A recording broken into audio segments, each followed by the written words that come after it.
I want to give massive thanks to all of my supporting members and patrons. Thank you all so very much.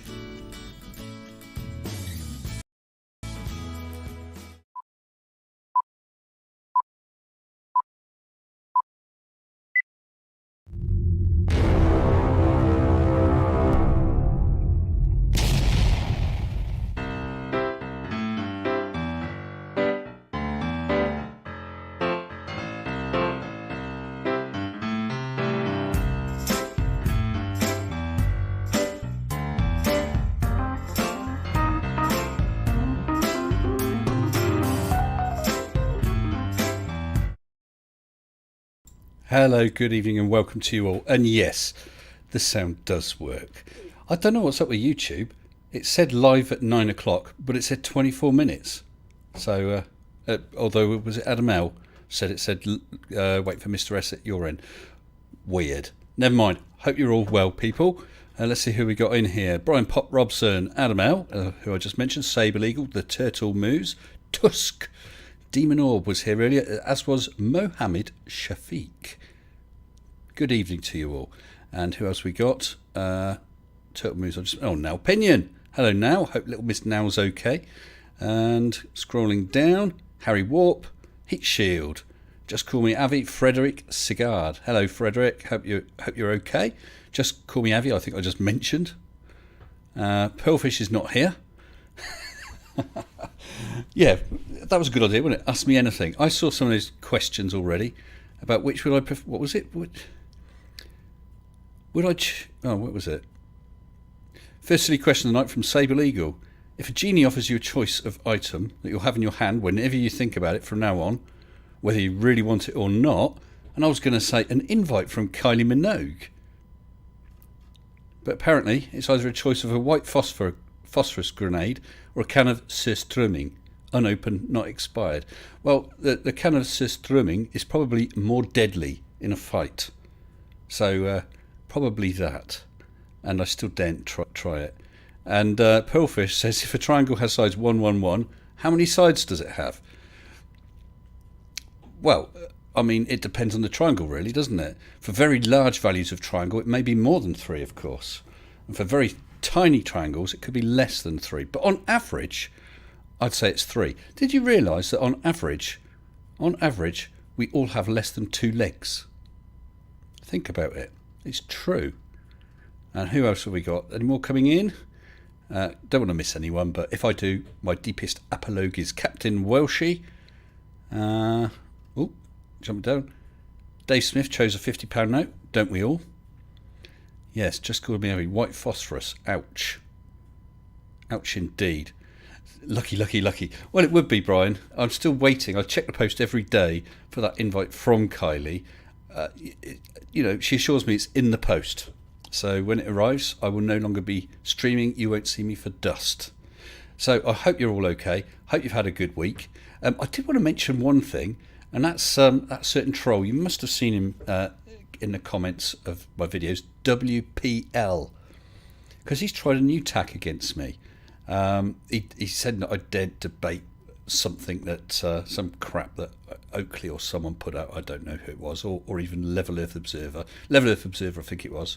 And I said, actually it was Adam, because I said, yeah, I'm happy to talk to him about it. Why doesn't he talk to me about it on our debate? And as a bonus, that's £2,600 pledged for charity of his choice. And I thought that might shut him up, but oh no. WPL then accuses me and you kind people who have made pledges of denying charity money. We should apparently just give it to charity. It's down to us that the charity doesn't get the money. Well, WPL, it's not quite like that. This is an offer, a very kind offer from many people, of donations if Adam has a debate with me. Doesn't matter if anyone wins or loses, just having a debate, and I make my donation, and at that point I will ask the pledgees to fulfil their pledges. And then I asked WPL to come on and have a debate, but he hasn't mentioned anything about that. Shouldn't what have dropped by now, Tusk? Shouldn't what have dropped by now, dare I ask?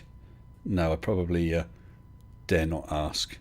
On average, we're all part flirt. Speak for yourself, Heat. Speak for yourself. What is Dr. Sensible's favourite cheese? Well, Dr. Sensible is a relation of mine, so I can't really speak for him. But for me, I think it has to be brie. Brie in a French stick with cranberry sauce. Lovely. Absolutely love it. But I love many cheeses. Cheeses of many types. Kylie or Kyle? Kylie. That was an easy one, Turtle. Hello, Justin Franks. And good evening to you, Chris Durham Music Channel. How's the non-smoking going? Well, I'm still on vapes. Still on vapes, my friends. Yeah, so I hope you've all had a good week. I've been having some terrible shifts lately. With the summer, my hours are longer, which means that many of the shifts mean you can't really do anything before a shift, can't really do anything after. I mean, I got home tonight about an hour and 20 minutes ago. So I had no time to prep anything for, to do a video at all. And so I thought, why not do a live stream? And I haven't done an Ask Me Anything for a long time. Many months. Many months. So yeah, fire away. I'm open to any question. I shall do my best to answer it. There's one or two things I can't really discuss, not if it's anything directly political, as in my views. And for personal stuff, I will answer where I can. But there's one or two things I'm not willing to, and I'm sure you understand, not willing to discuss. End of August, me and Mrs. S are going away on a little holiday, and excuse me, with a location, it's brought in mind a video to do with a scientific experiment. So it's just in the back of my mind right now. So I might do a video coming up, I suppose that will be just into September, about this very famous scientific experiment, because I'm going to the location of it, if Mrs. S agrees. But she'll probably get miffed if we go away and I say, oh, can we just go there and do a bit of filming? Well, we'll see. Oh, and that idea about Bletchley Park. I did contact Bletchley Park and ask about filming, but so they got all very serious and talking about equipment how many people I'm taking, how much equipment, what I'll need from them, how many people I'll need of theirs, how much I'm willing to pay. So instead I'm just going to do a video and do a bit of filming while I'm there. And I'm hoping to go with Little Miss Minnie Middle Sensible next Monday. So I'm really looking forward to that. I've been to Bletchley Park before, but not for a long time, and I really enjoyed it. She hasn't been. So we'll do some, hopefully some good filming, because she's good at filming. So I'll rope her in as the camera woman person and pull together a video about Enigma and the bomb. So I'm looking forward to that, see what I can do. Oh no, it's the mod who doesn't like the shortened word for Richard. Well, is it happening here? Sable, Brian, just type that. Just type it. See what happens, because I know, was it on Creaky he had that issue, and he had Streamlabs kicking in all the time, booting people for 1 second. So just try it. Just put in the word. See if it does it. Hi Tony Regime. Yes, I don't know if Creaky had tinkered with the settings. I had that happen once before. I had Streamlabs do some of the modding. Bad idea. Talk about it being over keen. It was deleting stuff left, right and centre. Good evening, 9. Tusk, you've restarted your cooking channel. Do I have a favourite dish or something you'd like to see me try? I tell you what, one of my favourite dishes is Hungarian cold fruit soup, hideg gyümölcsleves. Absolutely gorgeous, but trying to get the proper recipe is virtually impossible. So if you, being a cookery type person, can get hold of a proper recipe for hideg gyümölcsleves, cold fruit soup, I'd be very grateful, and I'd love to see you do a video on it and what you think of it. Yeah, and if anyone hasn't tried it, if you ever go to Hungary, you've got to try it. It's a starter, but it looks a bit like fruit salad. And I remember the first time I saw it, I thought, oh dear, why are they giving us this before we've eaten the main course? It's gorgeous, absolutely gorgeous. So how about that then? Have a go at that one. Matt Powell, unofficial. good evening to you. And there's a new name and says, good evening, first time in your live, from Dwergar Phalanx. Hope I said that right. Good evening, welcome. And Rabid Raccoon, good afternoon, peeps. Well, it's good evening here, so I assume you're somewhere in the US of A. That's just a pure guess, Rabid. You could be somewhere else, of course. Oh, you see what you can do to us? Yeah, thank you. If you do get hold of it, drop me a note, and when you do it, I will happily give you a shout out on this channel. Now, David Oliver said spotted dick, and Streamlabs has not hidden his comment, so yeah, I'm okay here, thank goodness. It was getting silly on Creakies, but then Creaky is quite silly, really. We all know that. We all know. Pen is, says Turtle Move. Very deep indeed. Hello, Dark, and Skits Crusher. I think I'll Chris O as well. Good evening to you. I'll have to stop on the hellos because otherwise it gets that half the stream is just hellos. Yes, if anyone has any questions about anything really, any news in the Flurf world, because there's not much of them about. Just call me Avi. FE map is impossible to map and navigate as FE isn't a world. It's a it's scrolling up. Tesseractic plane realm that extends indefinitely in all directions. Agree or disagree? Yeah. Flat Earth. It should be easy to map, shouldn't it? Accurately. Easier than the globe, as far as you get, even if you did a fairly small portion of it. It's funny that no one's ever managed to do that. But we can map the globe left, right and centre. So do I agree or disagree? I don't know what their model is. It's not a model, is it? It's a random collection of derp. Every idea they come up with is to try and counter a single aspect of reality. And it doesn't jive with all their other random ideas. So as a whole, it doesn't work. Right, Brian Pop Robson. First question. Brazilian, bold, or 1970s porn style?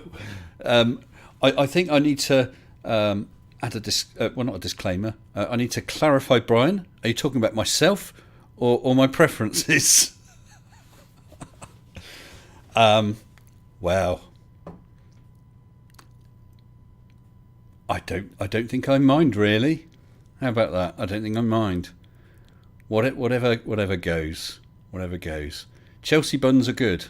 They are. But I tell you what my favourite cake? Lardy cake. That is gorgeous. That's only from certain areas of the country in the UK, lardy cakes. So if you're ever in the UK and can get genuine lardy cake from a little baker shop rather than from a supermarket, that's something to try. Something special, I think. Dark, the flat earth has not been mapped yet because the flat earth does not exist. Agree or disagree? I agree, Dark. I agree. Definitely. Yeah, it should be so straightforward to map. You can even base it with aspects of the globe map and then, as a starting point, and make those adjustments to fit their reality. Only it doesn't, does it? Every time they try, they fail. He has a question. Let me just stop scrolling. I'm not sure you want to talk about it public. The Grr-Arg closing scene reminds me of a certain television producer. Were you involved in that company? Oh, thank you, Heat. I'm quite happy to say, no, I wasn't involved in that company. The Grr-Arg I nicked from Buffy the Vampire Slayer, as I'm sure you know. Joss Whedon, is it? No, not Joss Whedon. Joss someone, isn't it? Yeah, Joss Whedon. I suddenly got muddled up with Joss Ackland. So that's where I got it from, as a silly way to finish up. I always found that mildly amusing.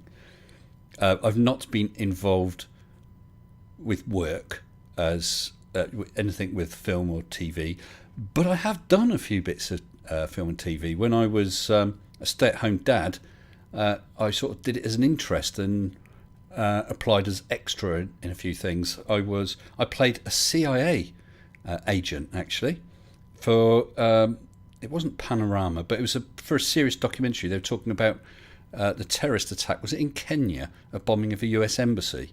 It was something like that.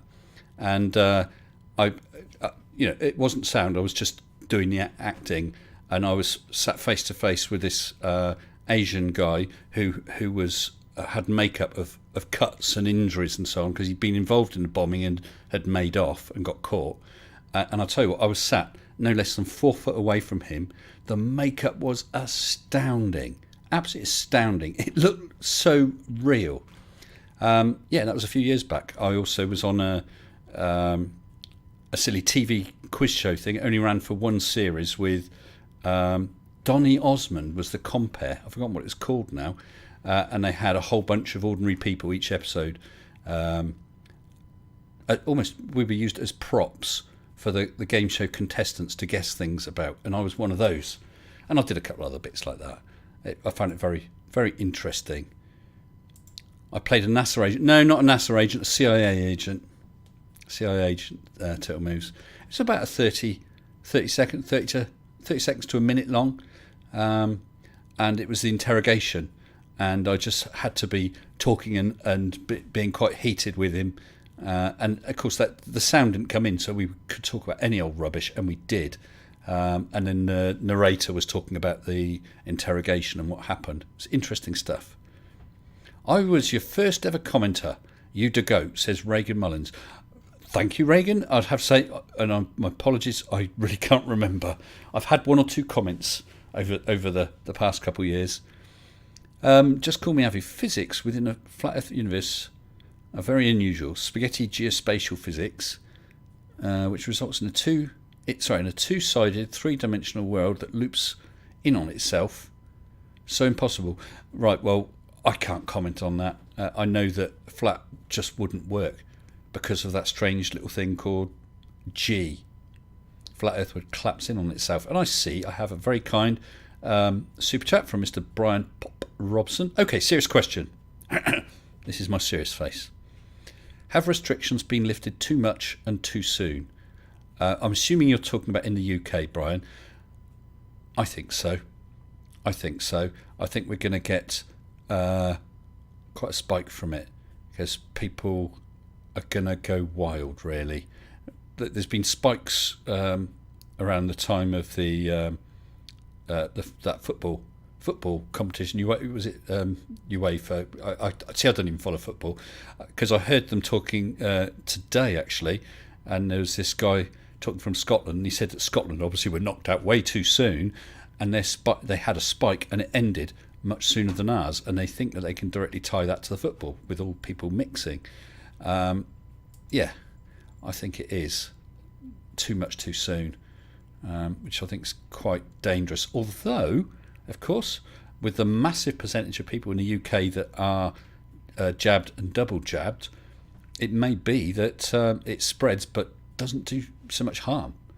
I have also heard that in the States, let me get this right, I think 97% of hospitalisations now are the unjabbed, and 99% of the deaths are unjabbed people, which really shows the effectiveness of these vaccines.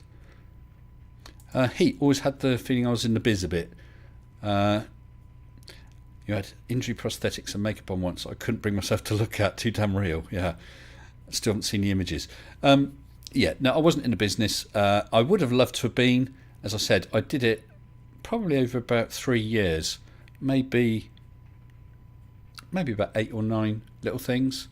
Appeared on one of these morning TV shows with Phil. It wasn't Phil and Fern, it was Phil and whoever that was after that. I've forgotten what the programme was called now. And that was fascinating. One thing that was interesting, actually, we went to the studios and they did the various things.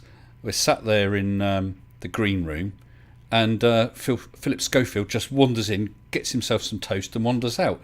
That was because we hadn't been introduced to him or anything. That was just so strange. It wasn't a fanboy type of thing, because that sort of thing doesn't bother me anyway, but it's just so unreal. And then I was in the last segment, and when that finished, other people who had been on all wandered out the studio, and they finished up and they had some pop star there. I've forgotten who it was, some some female pop star with her band, and they said, oh, she's going to play us out with her latest single and whatever, and they actually did do it there and then. So whereas everyone else had wandered out, I thought, stuff that, I've got the chance. I'm in a live TV studio. So I just stood to one side and was watching this, stood there with Philip Schofield, just talking about it quietly. And he's a really nice guy, actually. Yeah. Arian Ahad says, I'm correct on the US. Okay, the 97, 99%. Yeah. No, it wasn't Holly Willoughby. Or Holly Willoughby. I can't remember who it was now. But it was Philip Schofield and someone else. I can't think of her name now. Yeah. Infection rate way down, says Mr. Andrat, waiting on the Delta spike. Yeah, it's spreading like crazy, isn't it? Absolute crazy. Yeah, it's all difficult, isn't it? I mean, you want to free things up as quickly as possible, but you also want to be careful. We've seen in the UK, we've got the tracking app, that as things have eased up a bit, people are getting pinged left, right and centre. They're calling it a pingdemic now. I think it went to about 600,000 people. Was that in a day or a week? I'm not sure. That shows how many people are exposed to people who have been tested positive. And I heard today of a person who was positive, and they were such a flippant idiot. They ended up they should have been stuck in isolation, but contacting 5 other people. So those people are now having to isolate and get tests and so on. Absolutely ridiculous. I hope they get into trouble for that. So thoughtless. David Oliver's brother-in-law is self-isolating because brother has COVID. Well, fingers crossed for him, David. Hopefully he's had the jabs. Yeah, Matt Power, unofficial anti-vaxxer, could well be the cause of a vaccine-resistant strain getting a foothold. Of course, yeah.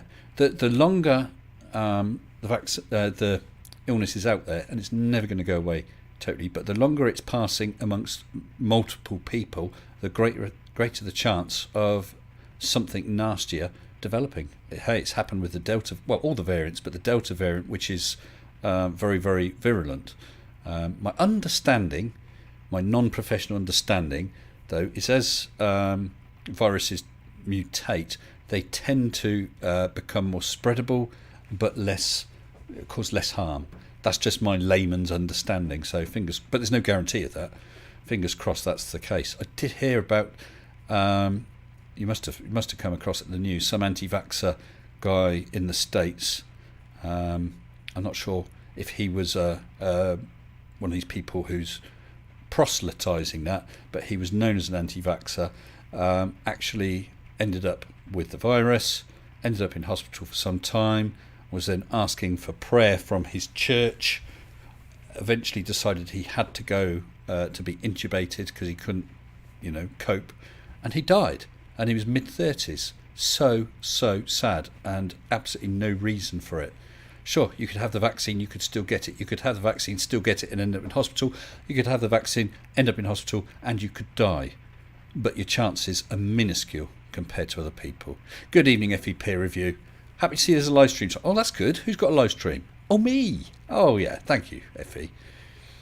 Viruses can't spread if the host dies. Well, that's true, IB. Yeah. And maybe that's where things like, what's that horrific virus they get in sort of the Congo area?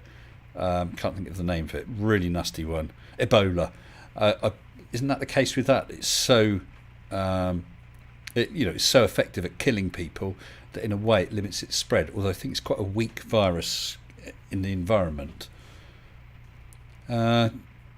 Sensible, will there be a Mage 3? Would it be interesting to collab with another space enthusiast, perhaps with a rocket? I would be interested in a collab with someone with a rocket, yes. I did do a bit of looking into it, and it gets very expensive very quickly, and I think you need to learn a lot if if I was just to do it myself.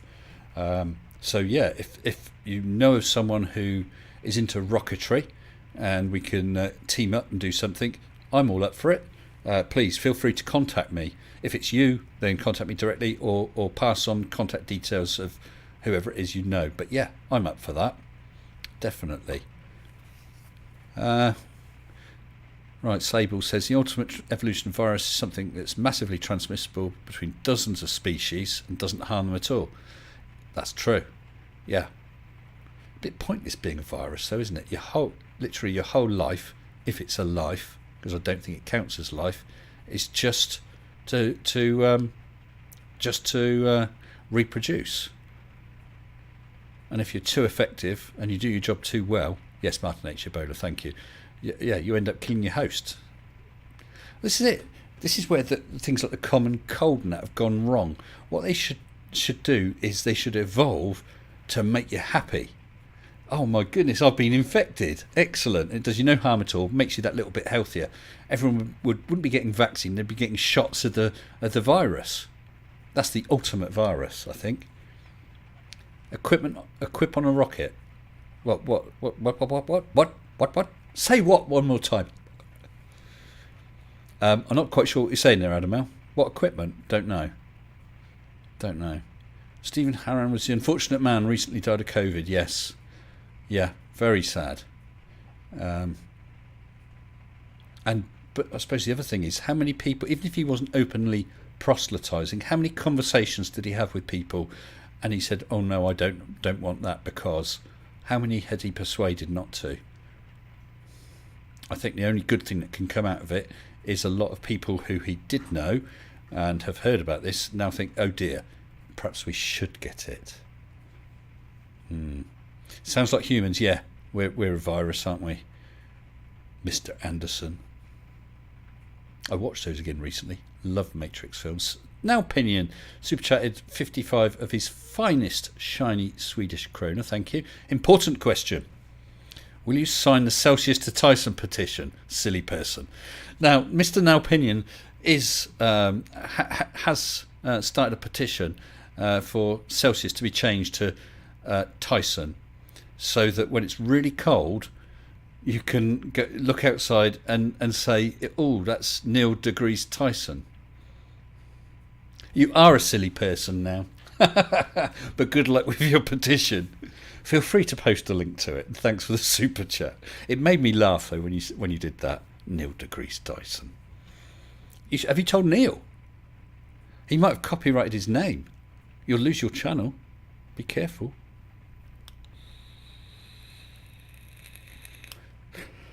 Good evening, Kevin Morris. Sable says quite a few people preaching that COVID is a punishment from some sort of God for tolerating homosexuality, who've then gone and caught COVID. It's always funny when that happens. Yes. And if that's the case, wouldn't it be more effective for God to make the virus only infect people who are homosexuals? Then he wouldn't have this problem anymore. Yeah, it's like the others. When there was the tsunami, there were some, I believe, American preachers saying that it was punishment for people. Isn't it funny how God only decides to punish these people with tsunamis and earthquakes, sort of around and volcanoes around the Ring of Fire and other places where there are the edges of tectonic plates? Funny that, isn't it? Religious people never cease to amaze, says Gary Poinsett. Absolutely. There are some thoughts that viruses cause the change from prokaryote cells to eukaryotic cells, causing the evolution of complex animals. Do you know what, Brian? It's an absolutely fabulous, and I recommend it to anyone, fabulous series on YouTube. It's something like the history of the Earth or something, and it covers so much from the actual forming of the Earth through to things like the abiogenesis, things like the development of cells and so on, through to dinosaurs, through to everything. Brilliant series. I can't remember the exact name of it, but it's something like the history of the Earth. Fabulous stuff. Quite a few hours worth of watching. When I was home working because of being classed as vulnerable with regard to COVID, I watched an awful lot of those when I was working. Brilliant stuff. Brilliant. Now Matt Powell, unofficial, says God loves gays, and that is official. Official. Quite right. You would hope that if there's a God, and that God has created people, that he would then love all of them, and not just pick and choose. It's like having half a dozen kids and saying, well, I only like those two, the rest, well, they can burn in hell. That's not very nice, is it? Not nice at all. And as I said the other day, I saw a tweet where someone said, well, why didn't God just create us all in heaven, and then, since we're supposed to have free choice, give us the free choice to go and live in hell if we wish, rather than putting us here and testing us and misleading us with evidence that points against him, and then threatening to cast us all into a fiery pit forever. That's not very nice, is it? Not very nice at all. Mr. X, Mr. Y, religion poisons people's minds. Agree or disagree? I think, I'll be honest, Mr. X, Mr. Y, I think with many religions there is some, maybe even a lot of good intent, but as it's not backed up with evidence, I think it has in fact, or does in fact, poison people's minds, because they're taking stuff on faith, which is not a good way to live, and throwing away evidence. I mean, I suppose if you're happy just believing stuff, even if it's wrong, good on you. But I'd rather be right than wrong any day. And am I? Yes. Pope loves gay people. He said, God loves you the way you were born, Mr. Sensible. Absolutely. Do you know, my father-in-law is very religious, and we had a discussion. I tend to avoid it with him because I can't really have a sensible discussion with him. And obviously I don't really want to fall out with him. But he had brought up some subject. And so since I thought what he was saying was so wrong, I had to respond. And he was talking about things like this. And I think he'd mentioned something about Muslims. He is not racist or anything like that. And he would never speak ill of people. But he was basically saying, well, of course they're wrong because they're not following God. And I said, actually, it's the same God. No, it isn't. My one's the real one. That is. I said, it's the Abrahamic God. It's the same as the Jewish God. Allah and Yahweh and so on. It's the same Abrahamic God, and he absolutely could not accept that. But that's the case. I mean, Jesus is even a prophet for Allah, is my understanding, or Muhammad. Sorry, I'm not. I do not have a vast knowledge about Islam. And what was the other thing he said? He was talking about gays. So I said to him, when you were, I don't know, a teenager, did you sit down and think to yourself, right, do I like boys or do I like girls? You don't. You like what you like. Just like you don't choose if you like apples or not. You either like them or you don't. It's the way you are. And some people obviously are straight, some people are gay, some people are bi, all of which is just as you are. I would challenge any person, but a straight person, to become gay, just for 2 days, 2 or 3 days. You couldn't, because you're not. Just as a gay person can't become straight, because they're not. I find it really upsetting, actually. I very much believe in live and let live. Even when someone holds beliefs that I really disagree with, I can disagree with them and then move on. I don't understand the idea of hate of someone just because they're different. Apart from Nathan Oakley, which I think everyone could agree on. Sorry, I've missed quite a lot of super chats. Oh, Snark. Good evening, Snark. Talking about Force the Line. Yeah, if people don't know, Flatty McFlatface, who was pushing for this Force the Line project to prove the Earth is flat, with a target of £100,000, I did a video about, saying it's nowhere near enough to do it. The equipment, the tolerances that you'd have to use to build this line be absolutely phenomenal. And he actually raised, I think it was about £10,000, nearly £10,000, but it would have been about £5,000, but for the fact that one person also donated £5,000. He decided he couldn't go ahead with the project, and then was saying, I can't refund the monies, but I'm going to give it to charity. Well, if he couldn't refund the monies, I think that would have been the best option. Then seemed to discover some way that he could refund monies, has just got his channel taken down for multiple copyright strikes. So I do not know what's happening about that money. I do not know if he's refunded it or not. So I can't comment either way. But yeah, it was money down the drain for anyone who actually excuse me, actually made donations. Yeah, so I don't know if the money's come back. Mr. X, Mr. Y, what's the Force line? Well, his idea is, well, not his idea, it's by a flat earth engineer called Brian Mullins. It's to basically build a fence, I think it was 10 miles long, on a relatively flat piece of ground. And if you put posts in that are tall enough so that more than covers any undulations in the ground, you then fasten 2 rails along it. With one rail, you basically use a spirit level between each set of posts and make sure it's level. So if the earth is curved, that should naturally follow the curve. Then you would make a second line, a second rail on this fence called the forced line.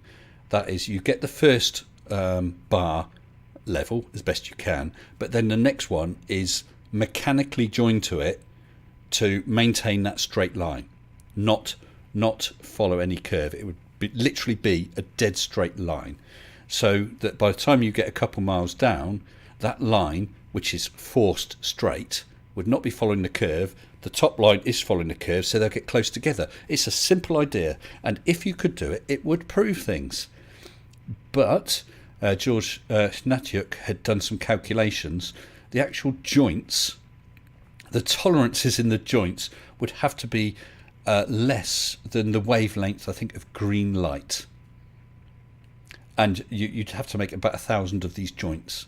So you can only imagine the cost of trying to make these joints like that. But there's a whole host of other issues, like how do you fasten these posts, these bars to the posts, because you'll have to allow for adjustment. It's just a ridiculous project. I'm sure that it could be done, but I suspect it would probably cost millions. And what a waste of money, because we can see it's curved just by going high enough. There we go. Slice Sparkane's bug experiment. Didn't see that one. Oh, Demonor says a flirt but not an engineer. My understanding is he was an engineer, wasn't he? But he all went quiet, and the theory is that basically other people that he worked with told him to shut up about flat earth because he's making himself and them look ridiculous. But I really don't know, because it was before my time on the debunking scene. But his name was Brian Mullins. I'm sure that if you're interested, you could do a search on YouTube for Force the Line Brian Mullins, and you'll find the original video. It will be there somewhere. Or, even better, you can check my back catalogue, and there is a video about it. Right, just scrolling back a bit in case I missed anything. Now Pinion, still Surfer Core has asked a question, has he? Now I'm scrolling. I can't see that because now it says still Surfer Core.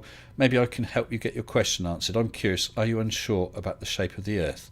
I have seen the Steel Surfer Core posting on other channels. I'm not sure what position you're coming from, Steel, but you're welcome here, whichever view. Oh, there we go.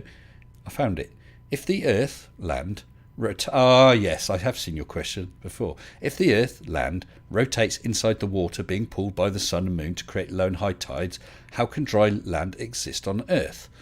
Because the land is not that smooth. If you took the ball of the Earth, and you've got highlands and lowlands, and you've got mountains and whatever, there is a bulge of water, but it's not high enough to cover that. So as it reaches an area that is higher, it's not going to go over it, it will go round it.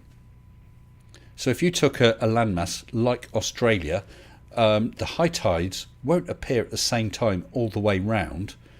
That it will appear at one side of Australia and work its way round. I hope that answers the question. Just think, if you had a tray of a shallow, you had a tray, and on there you stick some, let's say, little plasticine mountains or whatever. You put a bit of water and you slosh it from side to side. That water will come. It will come to where your plasticine land and mountains is, and it will go round it. That's it. Okay, because we're only talking a bulge of so many feet. I mean, I'm not sure what the highest tide is, but let's say it was about 10 metres. Well, that's not going to cover all the land. I hope that makes sense to you. I see you saying to the snark you don't understand. Well, I do understand what you were saying. I don't think you quite understood how the tides work, but hopefully that does make a bit of sense. Yeah, there we go. Sable says the water is mostly going round with a solid earth in its mantle and so on. The differences made by the moon and sun affect it, but not enough to stop it going round with us. Well, the bulge of the water is always pointing towards the moon and the sun, but that bulge is not high enough to cover the land. So we got any other questions? Any other questions? Oh, have I heard of Asimov's Cascade? If anyone does want to ask a question, it's probably best to tag me to give me a better chance of seeing it. I'm assuming that's a question for me, in which case, no, I haven't heard of Asimov's Cascade. That's not anything to do with positronic brains, is it? And robots, cascade failures or something like that? I don't know. Other than that, no, I've not heard of Asimov's Cascade. Sable Eagle says it may get up to 10 metres where it gets focused up a channel, but in the deep ocean it's only 1 metre. Well, there you go. Yeah, because somewhere like Southampton, with the Isle of on the south coast of the UK, actually gets 4 tides a day, or 2 highs, 2 lows, because the water gives you a high tide and then it's coming around the other side of the Isle of Wight and gives you a second high tide.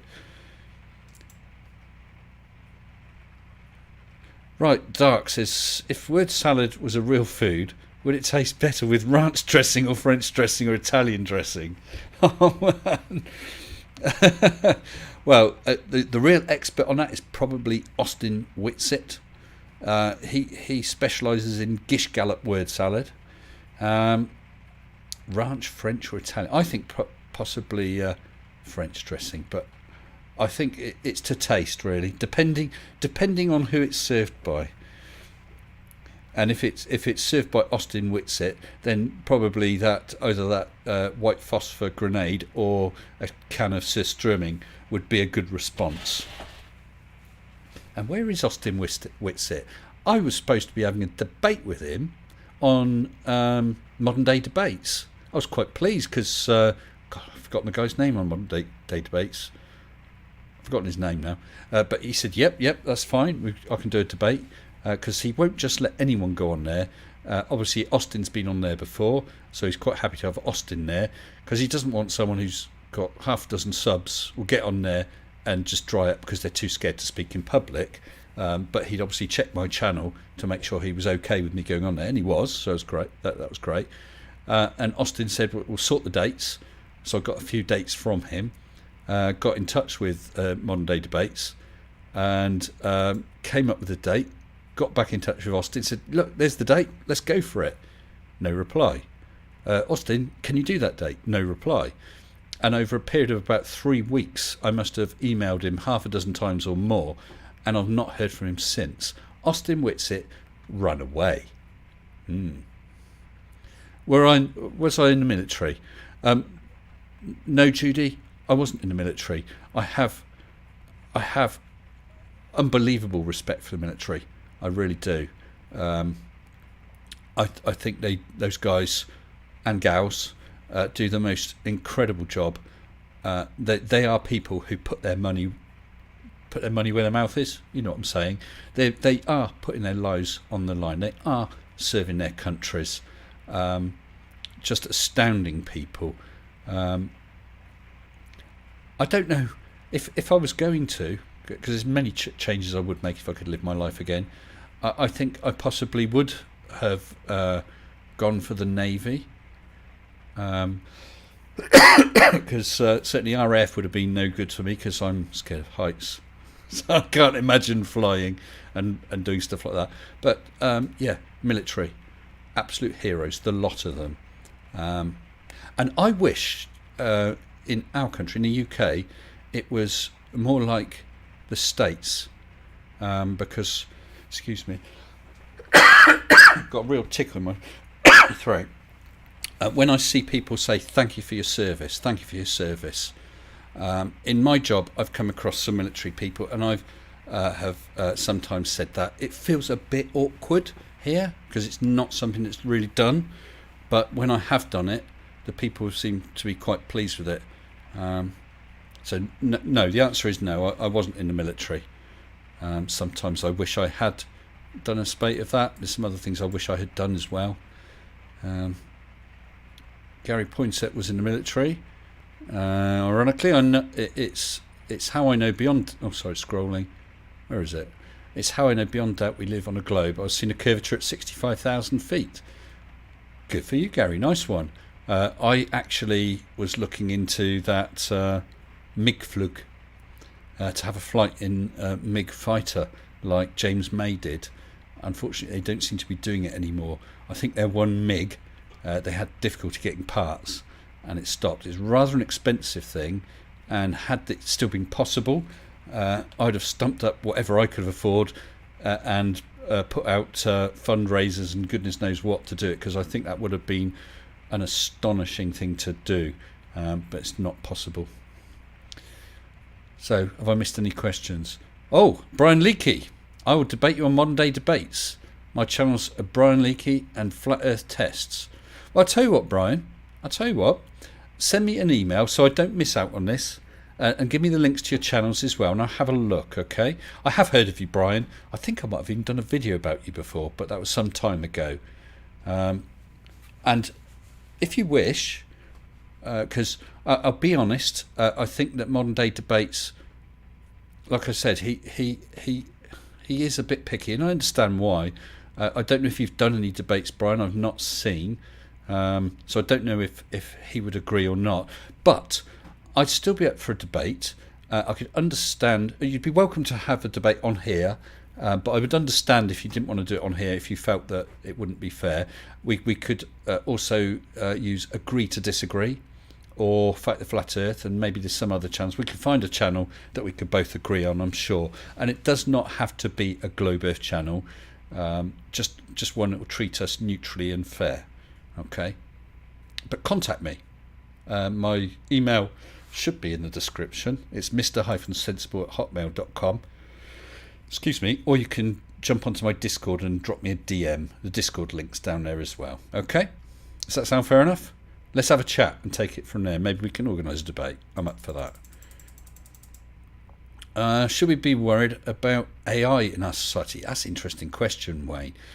It depends, because, I mean, you look back at old 1960s sci-fi books, and they talk about robots in every household, and they all look like Robbie the Robot, waving arms and that. But we've all got robots in our household.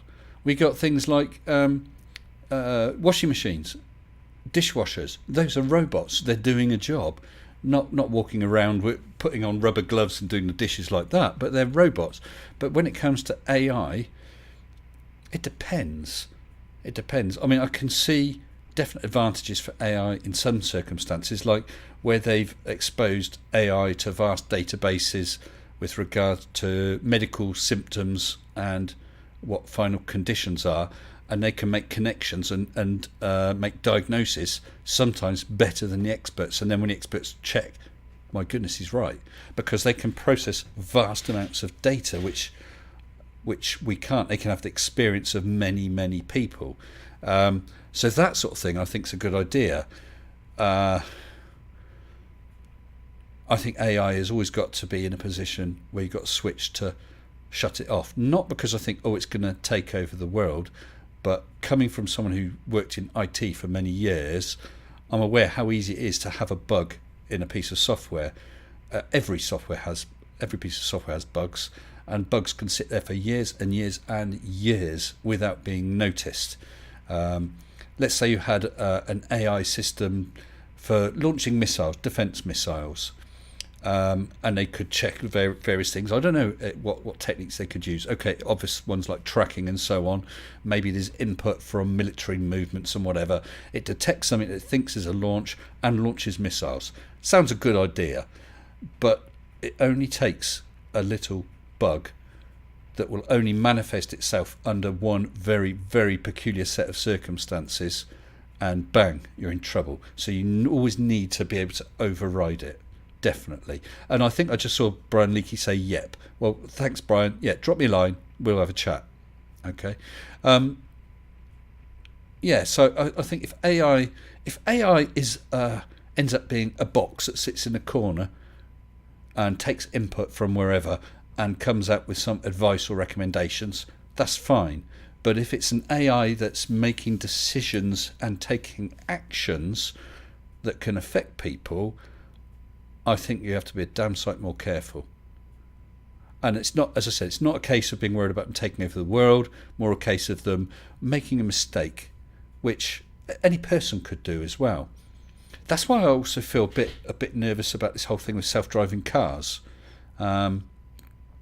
because for a start, I do not think it is possible to cover every eventuality. Now, whereas you or I gain experience with regular driving, and then you come across a new situation, and you'll have a reaction. There's a delay. Human reaction is only so quick, but with these self-driving cars, most of it is based on exact circumstances. It senses a scenario and it's got an answer for that scenario. It's not really making a decision, it's looking up the answer very quickly. So if it comes across a scenario it's not been aware of before, it's got trouble. It's in trouble. And so you're in a position that you're supposed to always keep your hands on the wheel to be able to take control. In which case, if you're concentrating enough to be able to know it's making a mistake, I need to take control, you may as well have been in control in the first place. The chances are you're going to be drifting off, listening to the radio, talking to someone, not really watching, and then it's being too late. And if people are using that all the time and it's generally pretty darn good, then if it comes to that point that someone needs to take control, you've actually not got that much experience, or you haven't driven for however many weeks or whatever, and you're more out of practice. And so if people are growing up with self-driving cars, they'll never get the experience. So I don't think they would be able to take control properly. So I think that they're trying to solve a problem we haven't really got. I'm all for systems like things like cruise control, the collision avoidance, that you haven't seen that, you need to brake, come on, brake, oh you haven't braked, I'm going to brake for you, that sort of thing. Those driver aids, that's great. The things that warn you if you're drifting out lane, that's great. But things that are going to just drive you, no. I mean, around my way it's all little country roads, half the time it's covered in cow muck. There's no proper edges to the roads because it just sort of peters off into a muddy verge. It's not going to be able to detect that. And of course, if it came to it, it would have to make a life and death decision. You know, there's a car swerves in front of you, and you're about to swerve out the way, and you realise there's a queue of school children waiting for the bus. Do you take the hit? Do you swerve the other way, or do you plough through the school children? That sort of decision is a real sort of decision an AI self-driving car would have to make, and I don't think it can make it. What's this? Tony Regime. Mr. Sensible, look on YouTube for OpenAI plays hide and seek and breaks the game. Oh, okay. Thanks for that, Tony. I'll try and look out for that. Steel Surfer still going on about tides. Absolutely confusing. Well, I haven't watched that one, Steel.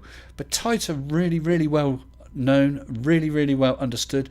That's how you can buy an almanac or whatever, or look online, and you can find the times of the high and low tides anywhere to the minute. They know exactly where they are. And isn't it funny how they all happen to tie up with the moon and the position of the sun? Well, you know, the time and day. God, I talked a lot. I've worn my gob out. FE peer reviews, all right with self-driving cars, just don't want a car that tells me where it wants to go. Yeah, I saw a guy using, I'm not sure if it's a Tesla, so other cars are available, but he had his phone and he was doing that come to me function. It was parked up, across the car park. He pressed the button, it really slowly reversed out, turned, really slowly drove towards him. And I thought, for goodness sake, you could have bloody walked over there and got in the car by now. What's the point? It's just something else to go wrong. And when they talk about things like, well, aircraft have autopilots, yes, they do. But when you're up in the air at so many thousand feet and air traffic control's giving you a route and is keeping you, 5 miles away from the nearest other aircraft and 1,000 feet above or below, whatever it is, there's not a lot to hit. Yes, sorry. Oh, yes. And the other thing is, aircraft are maintained. They're not just maintained; they're rigorously maintained. When a so-and-so Hoochma Flips had 6,000 hours use, it gets replaced. Not because it's broken, but because it's got a mean time to MTBF, mean time before failure. We'll change it at 6,000 because on average it should be good for 8,000 hours. So we'll change it. So to be as good as aircraft, you'd have to be changing stuff, not because it's worn out. I mean, with an ordinary car, you can drive it until, you've got some things like belts and that you change every so many thousand miles, but a lot of the other things, you just use them until they fail. But to be safe, you'd have to be changing all these things, all these sensors, cameras and stuff on a regular basis just because they've been used for so many hours. Otherwise, you're risking them fail. And it's not just a case of, oh my goodness, now so-and-so doesn't work, so the engine's in limp mode. No, one of these things fails, one of these sensors, and it goes and has you ploughing through that queue of school children because it can't see them. So I honestly think it's absolutely mad and nonsensical.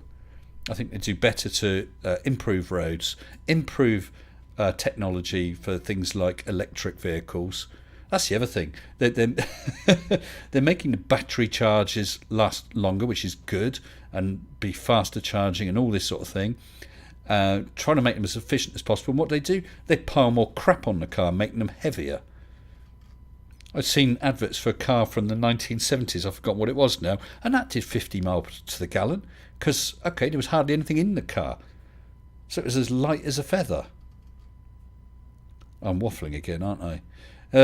Nimrod says, aircraft autopilot doesn't have to and won't ever have to work as hard as a car's autopilot. Absolutely. It's just got to keep it pointed in the right direction, adjust the thrust up and down or whatever, just to keep it on the level.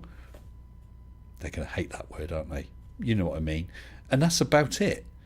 Make the turns at the right times. Easy peasy. Easy peasy, squeezy the lemons, Jill. Another question then. What are my views on multiverses? Do you think they're possible? Yeah, Wayne, I think they are. The whole thing with the universe is really odd. I remember when I was at school, I was fascinated with astronomy and black holes, and dinosaurs, all the things kids are fascinated with. And I was thinking about it because I was thinking about the universe expanding. Well, what is it expanding into? Well, it's not expanding into anything. It's just getting bigger. And I was thinking, well, okay, so it started here and it's expanded. But this place is a location. If you took that away, what would be there? I think there could be other universes. That doesn't mean that we'd ever be able to contact them or go into them or whatever. But if there's this one, why not others? Ask Matt Powell official. I'm sure he'll blow a gasket at that. So I think it's possible. I don't understand about things like string theory and so on. I find it fascinating, but I have little understanding of such things. Mr. X, Mr. Y, the problem with other universes is that there's no way to detect them or go there. Well, who knows? Certainly not right now, anyway. I think our big problem is just the scale, even on the local scale, with the nearest star being 4.2 light years away or whatever it is.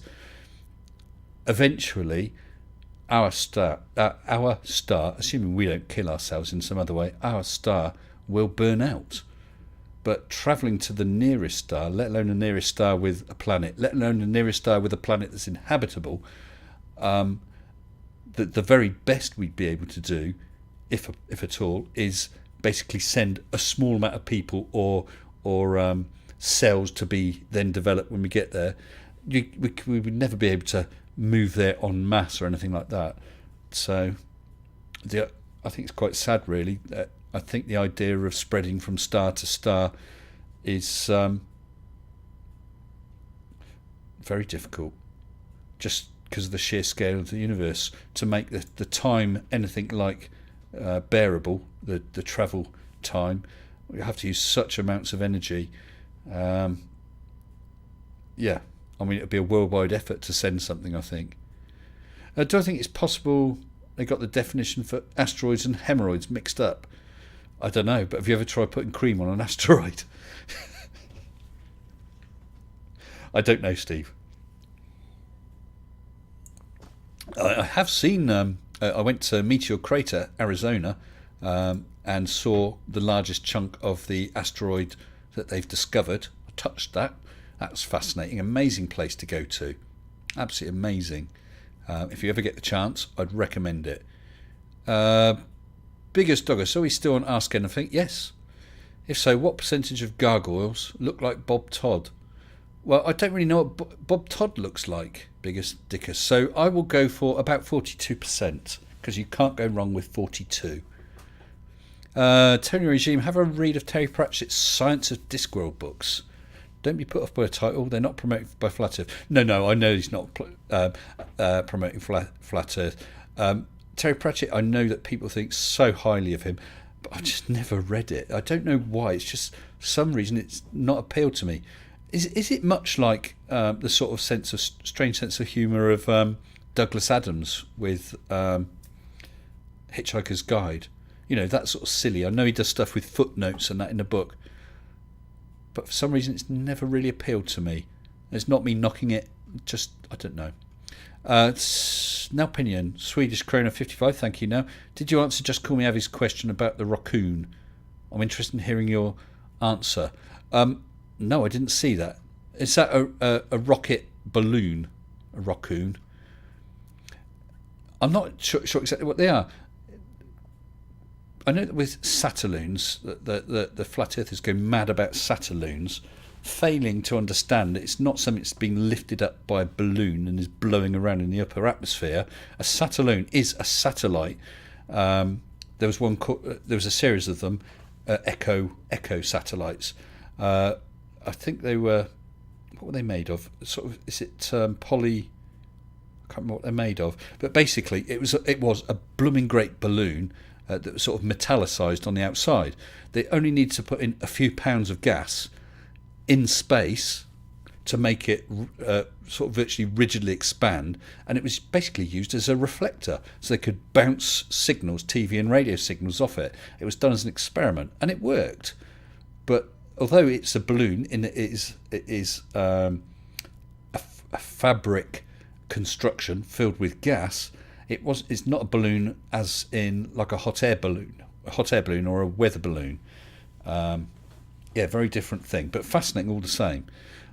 So raccoons, I've heard of them now, and Avi, but I don't really know much about them. Oh right, I've now seen Avi saying, I'm planning to launch a raccoon on next year to 80,000 feet live. If you'd like to get involved, I already launched a smaller version, low altitude rocket probe. HARP is a new one. Avi, I would love to get involved. Are you in the UK though? Or are you willing to fund me on a trip? I think the Bahamas is a great place for a launch. But by all means, let me know. 42. What is this heresy against Hitchhiker's Guide? No heresy coming from me. 42. I love Hitchhiker's Guide. Absolutely love it. And I've got a sneaking suspicion that it's something you quite enjoy too, 42, for some reason. Now, you said I don't think he got it. This is frustrating. Well, now, do you want to send me a DM so I do get it? Or have I got one? I've got one from someone. Oh, right. I think that I got a DM, I think, from Steele under a different name about that tides thing. But now, send me a DM and explain this raccoon question, because I've obviously missed it. I'm happy to try and answer. What was this? Dyson sphere. Not needing the solar energy, but using energy to power civilizations. Yeah, well, a Dyson sphere is great in theory, isn't it? It's a wonderful idea, but to make it, the amount of material would be more than the material we would have available to us in our solar system. And I mean, a lot of the material we got in our solar system is gas, like the gas giants. But actually making a physical Dyson sphere would be something else, I think. What's this? Steel Surfer says, what are the 2 tides a day? I think you need to do a bit of reading about tides, Steel Surfer. There's plenty there. Plenty there. Tony Regime says, there are similarities to Douglas Adams. The science books have chapters alternating between amusing story and hard science, explaining how the universe formed up to now. Okay. So maybe it's something I should look into reading. I know how highly thought of they are. I'm currently working my way right now through the Dune books. That's both the original ones plus all the extras written by his son and what's his name. I thoroughly enjoyed them, and I've just worked through to Dune itself, which is book 7. So I've got about another 10 books to go in that series. And I see I've got a super chat from Mr. David Oliver, but it's scrolled off the screen, so let's get it through the studio. David Oliver super chatted, where are we, £5. Could there be life that needs arsenic or other stuff to breathe? Do you know what? Absolutely. I don't know about arsenic in particular, but absolutely, why not? That makes me mad when people say, oh, life couldn't exist here or there because it hasn't got the right conditions. Well, what are the right conditions? We've found life around the black smokers, the hydrothermic or hydrothermal vents deep in the ocean floor. We found life in sealed off caves. We found life under the ice caps and so on. So there's all sorts of ways life can survive. Now, on Earth, of course, they're all based on the original developed cells. Nothing to say that life shouldn't develop with other bases other than carbon. I believe silicon's the next best one, isn't it? Certain elements. Now this is getting out of my knowledge with chemistry and so on, but I understand that certain elements can combine with other elements or react with other elements better than others, and carbon is a damn good one. But why should it be oxygen? Why not something else? Why not indeed? And as for life, good evening, Mo. Connection problem, thunderstorm. Well, we've had rain. I was thinking we're going to get hammering rain here, but it hasn't happened. As for life elsewhere, absolutely. So I'm just going to try and turn this. Oh, turn it the wrong way anyway. Yeah, it's not oh, there we go.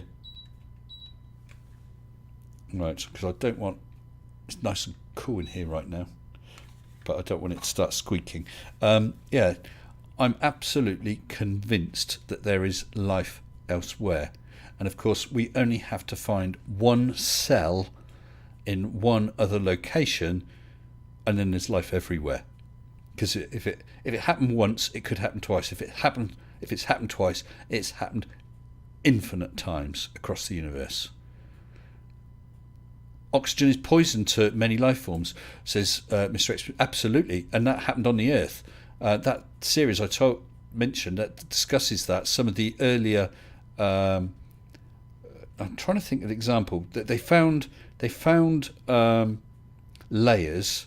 Where I think it was something that was based on iron. Is it lots of ferrous layers and lots of other layers, and that was alternating with in the Earth where you had cells produce or microbes or organisms producing oxygen, which poisoned the others, and they were flipping until eventually sort of the oxygen breathers won out. But absolutely, oxygen is poison to many forms of life. Have I heard of micrometeorite? I heard of someone that had a solar panel broken by one. And micrometeorites common. Well, we're certainly getting bombarded all the time, every day, by meteors of various sizes, most of which are dust. Some must be just large enough to make it through, and some are larger still and make it through easily, of course. So someone's actually had a solar panel broken by one, assuming that's what it was. Did they actually get the micrometeorite? Of course. Most of the time, I guess we're not going to notice them because the odds of getting hit by one are so close to zero, it makes no difference. Andreas Elk, good evening. You missed the first hour. Have I seen your pendulum experiment? It scrolled off. Have I seen your pendulum experiment from July? YouTube dots. Oh, Andreas, can someone please get a link to Andreas's? He's put a comment up there. My chat disconnected for some reason. Can someone get Andreas's video link and one of the mods and post it in here. In fact, better than that, Andreas, you're a moderator. Get your link and post it in the channel, sir. Okay? And I'll say, no, I'm sorry, I haven't seen it. So go ahead, post your link. Gary Y. Benga in the house. Have we got a Gary Y. Benga? Come on in, Gary. This is your chance. This is Ask Me Anything. You can ask me a question, Gary. Go ahead. I'm waiting for...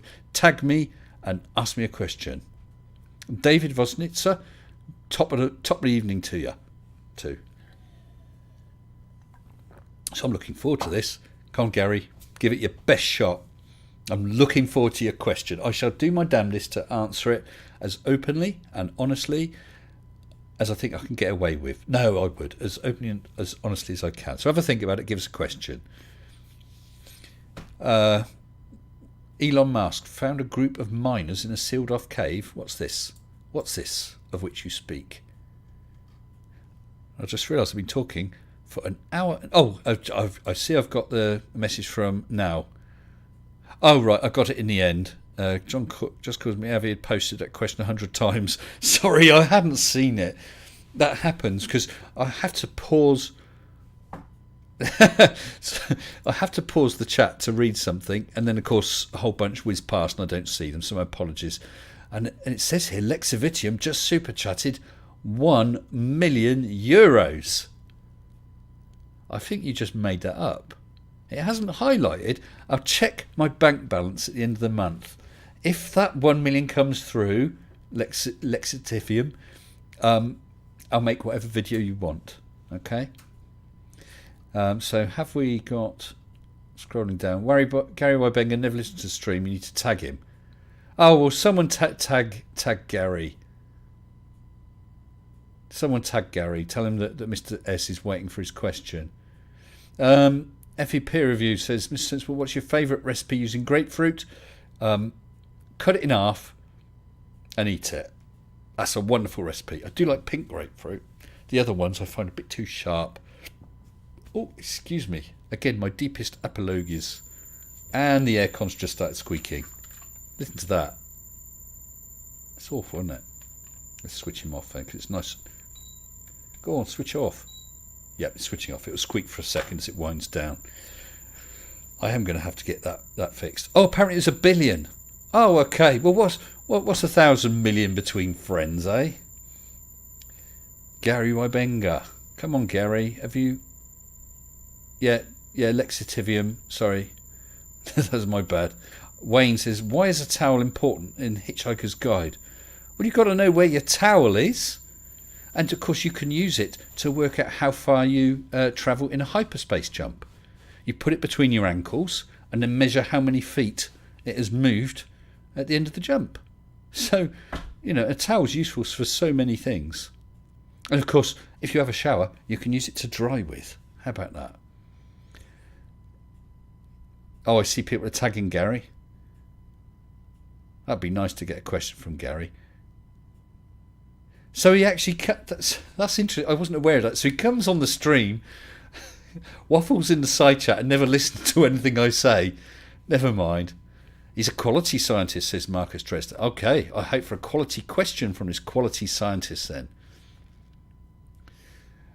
Well, Steel Surfer Core, the explanation for 2 tides a day on a globe is absolutely crazy. Well, not really, because if you're sat where the moon is and I'm the Earth, in 12 hours' time, I'll be facing directly away, so I'll get a high tide on the back of my head and on each side of my head. And as I turn around, I'll get them again. I thought that's quite obvious. Never forget your towel. No, definitely. Hello, Surf. Surf? I'm going to give you a shout out, Surf, because you haven't mentioned it for a long time. Did you people know that Surf was my 100th subscriber? Long time follower, Surf, ain't you, Surf? Oh yeah, oh yeah. Oh dear. Oh, still waiting for that question from Gary. Oh right, I scroll back and see there's another question. Mr. S, do you think all vehicles could be made safer and more efficient by having much longer vehicles carrying many more people per trip, scheduling their trips and using rails to guide them? Wow. What, like we all end up with stretch limos? I suppose it depends where you are. I think in cities, to be honest, most of the time cars are a nonsense, and the investment in public transport makes sense because, of course, the transport's shared by so many people, so the cost per person comes down. Problem comes in places like where I live, where I think they have 4 buses. We've got 4 buses per day, only 2 of which will go in the direction you want to go in. That's absolutely hopeless. Well, it's fine if the bus is at 8:30 and it's a half-hour trip and you start work at 9 o'clock. That's all right. But, I might start at 7 in the morning. How do I do that? I actually worked out that if I was to take public transport from my home to my work, to which I have to drive every day because it's about 18 miles, so it's too far for me to cycle and it's all stupid hours. If I took public transport, as I said, we have only 2 buses a day that go in the right direction initially. That would be to the nearest town. From there, I'd have to change and catch a bus to the major town near where I work, and then get a bus, and I don't think there'll be many, out to the outskirts.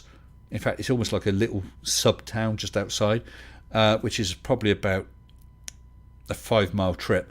There's not many of those. So it's 3 or 4 changes of buses a day, all of which have to match up.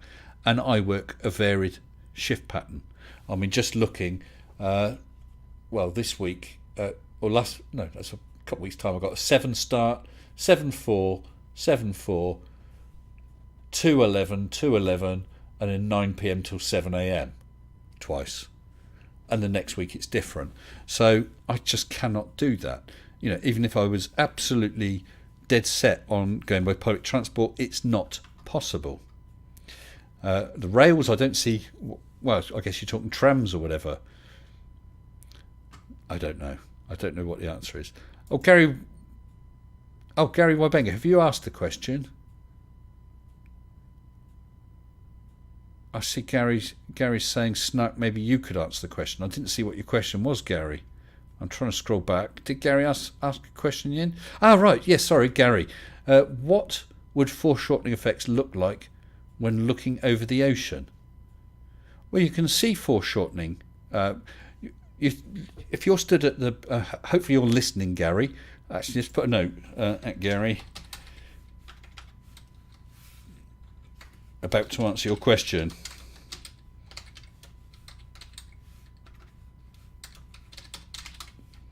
Okay, I'll give him a second to switch on the sound if he's not listening all the time. Hopefully you are, Gary. Right,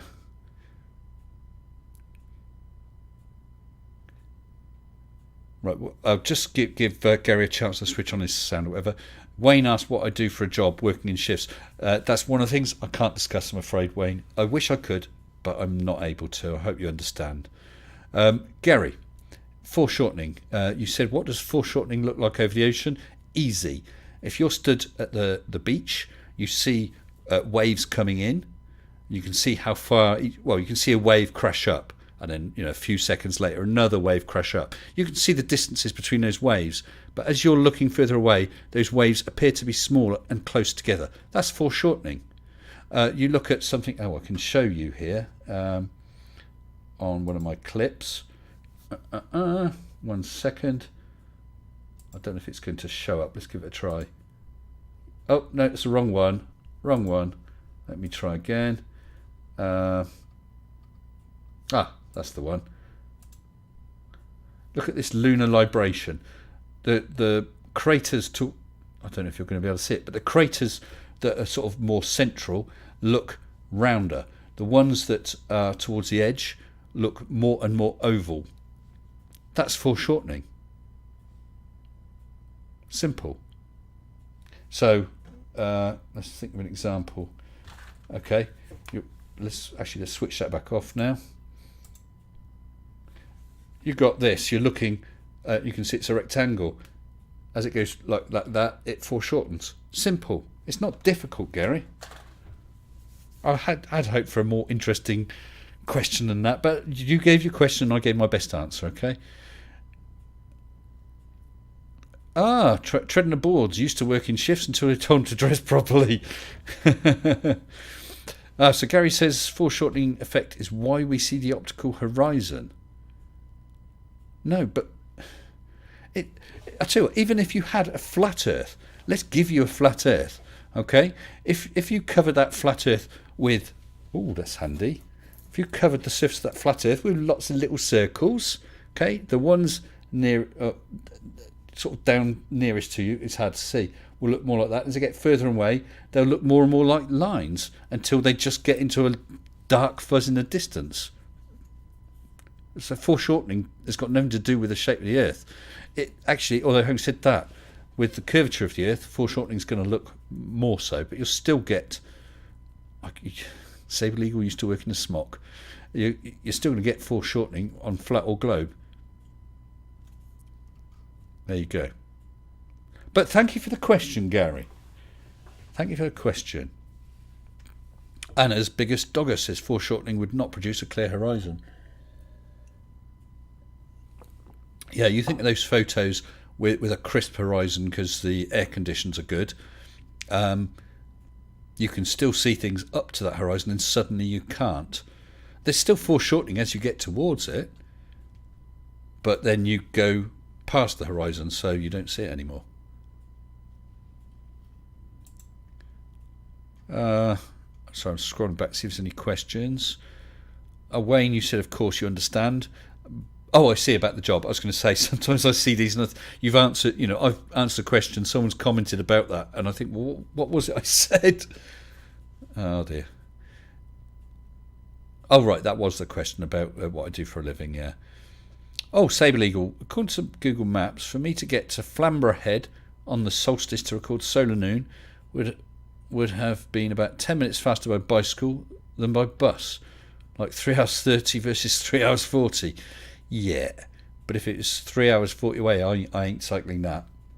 In fact, so much am I not cycling that I haven't even got a bicycle. That determined not to cycle.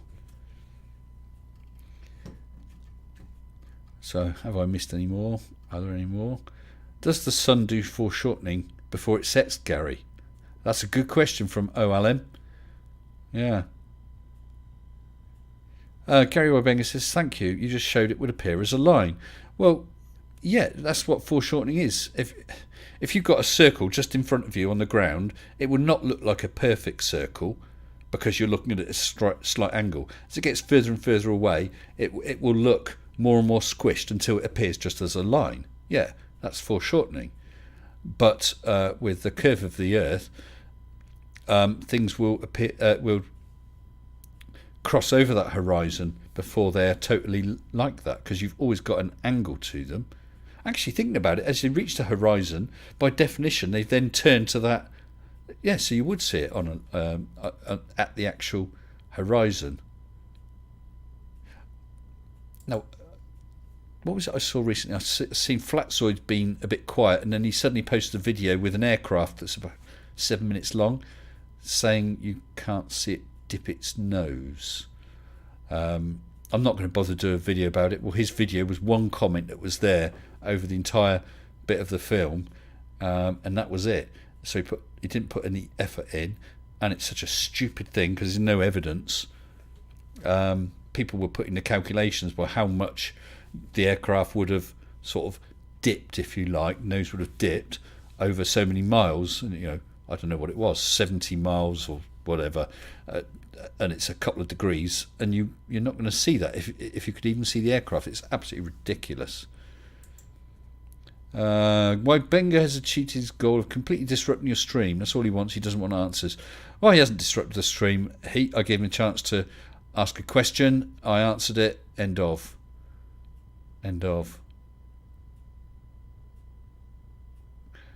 Sabre Legal, by the same logic, the near side of a building on a horizon is at right angles to your line of sight, so it doesn't appear to lean away.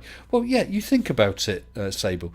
Let's say you've got a skyscraper, not one that is actually, one like the Trade Center, World Trade Center, with straight sides. If that building is 69 miles away and you can still see it, then although it's perpendicular, the top would be 1 degree further away from you. You're not going to, and as Andreas did in his 1 minute debunk video, in the first set of debunks, nice one, Andreas, he actually built 2 towers, and was asking which was the one that leant away from you. Well, one leant away and the other one actually was leaning towards you, and you couldn't see the difference. And you're certainly not going to see 1 degree of, quote, lean at 69 miles away. These people have no concept whatsoever of scale. But we know that, don't we? Just call me Abby. Okie dokie. Private DM sent. Okay. Yep, no, that's brilliant. You sent me a DM. Oh, you said you sent me a DM. Was it a DM or an email? Because I can't see a DM. So have you sent it to someone else, or did you send me an email? Hopefully it was an email. Let's just have a quick check. I won't read it all now if it is, but I just want to make sure I got it, because I can't see any DMs sent to me. Just have to quickly sign in. Yes, I've got it. Thanks. Okay, I'll have a read of that later. Thanks, pal. Hopefully it's something we can sort out. That'd be cool. Yeah. Email. Yeah, I'm faster. I'm a man built for speed, Avi. I've already sorted that out. 69, says no opinion. How is your cat? Mr. Arnold, thank you, Nimrod. Mr. Arnold is super fine, although when I got home, he jumped onto the breakfast bar to greet me, and he was absolutely sodden. I don't know what he's been doing out in the rain, but he was absolutely sodden and actually shook himself. You know how cats do. Drips of water going everywhere, but that's Arnold for you. But he's well, thank you, Nim, and I hope that your cat's okay too. Sable has another question. If you're at sea level, looking at a tower on a mountain 111 kilometres away, yes, it's leaning 1 degree away from you. If you're on a mountain looking at a beachfront hotel, though, your line of, and he's left us hanging, your line of, I don't know. We'll never know. Maybe. Snark, where is Arnold? Slayer of Flirts. Well, Snark, as I said, he's at home this evening. He's not out in the town, but he's not down here right now. So I don't know what he's up to. Gary Wybenga, I'll tell you what. Do a video about this foreshortening and whatever your thoughts are on that and whatever you think it proves. Let me know and I'll have a look at it and look about doing a response. Okay? Yes, he's learnt a new word, says heat shield. Yeah, foreshortening. Let's think of some other words that he needs to get into his video. As light from star spreads out, weakens, do gaps form between photons? I tell you, that's really interesting, Wayne. Because I don't know what it's called, but you know that inverse square law or whatever. So as the beam the area light's covering gets larger, the brightness fades and so on. It's quite astonishing, isn't it? It just shows you the power, the amount of light that stars are putting out, that we can see them at distances we can. But are there gaps between photons? Is that what the fading is? Because the photons you receive must each be as bright. You're just not receiving so many photons. So it must be. There must be. Because we know that light from the sun is, to all intents and purposes, parallel, but it won't be exactly parallel. However, the sun's got an angular size, so light's coming at you from various angles on the sun, so you're getting an awful lot on it. But if you took a bit of the sun and had two rays coming towards you, appear to be parallel, but eventually, yeah, it's very, very slight. You have to go a hell of a distance, but I guess that's it, isn't it? That's why you need very big telescopes, very big eyes, buckets to catch that light, to see them. I see there is a super chat come in. Let me just refresh it because it's already gone off the top of the screen. From David Oliver. Let me get the full thing. David Oliver, £5. Thank you, David. When I lie down and watch clouds go past buildings, it looks like they're going to fall on me, and we're told to trust our senses. Absolutely. That is such a weird effect. I do that deliberately sometimes to look at that. It's so weird, isn't it? It does make you feel as you're going to topple over. It just shows you how you can't trust your senses, and your vision is actually affecting how your balance feels. It's really spooky. And I'm sure that most people have done that and are aware of the effect. But if you haven't, try it. And it's different as to depending whether the clouds are coming out from the building in front of you or going over the building. Try it if you haven't. It's a weird thing, isn't it? Thank you for that, David. Right, I need to close down the email as I keep coming across it. Have I? Oh, sudden jump in all these things.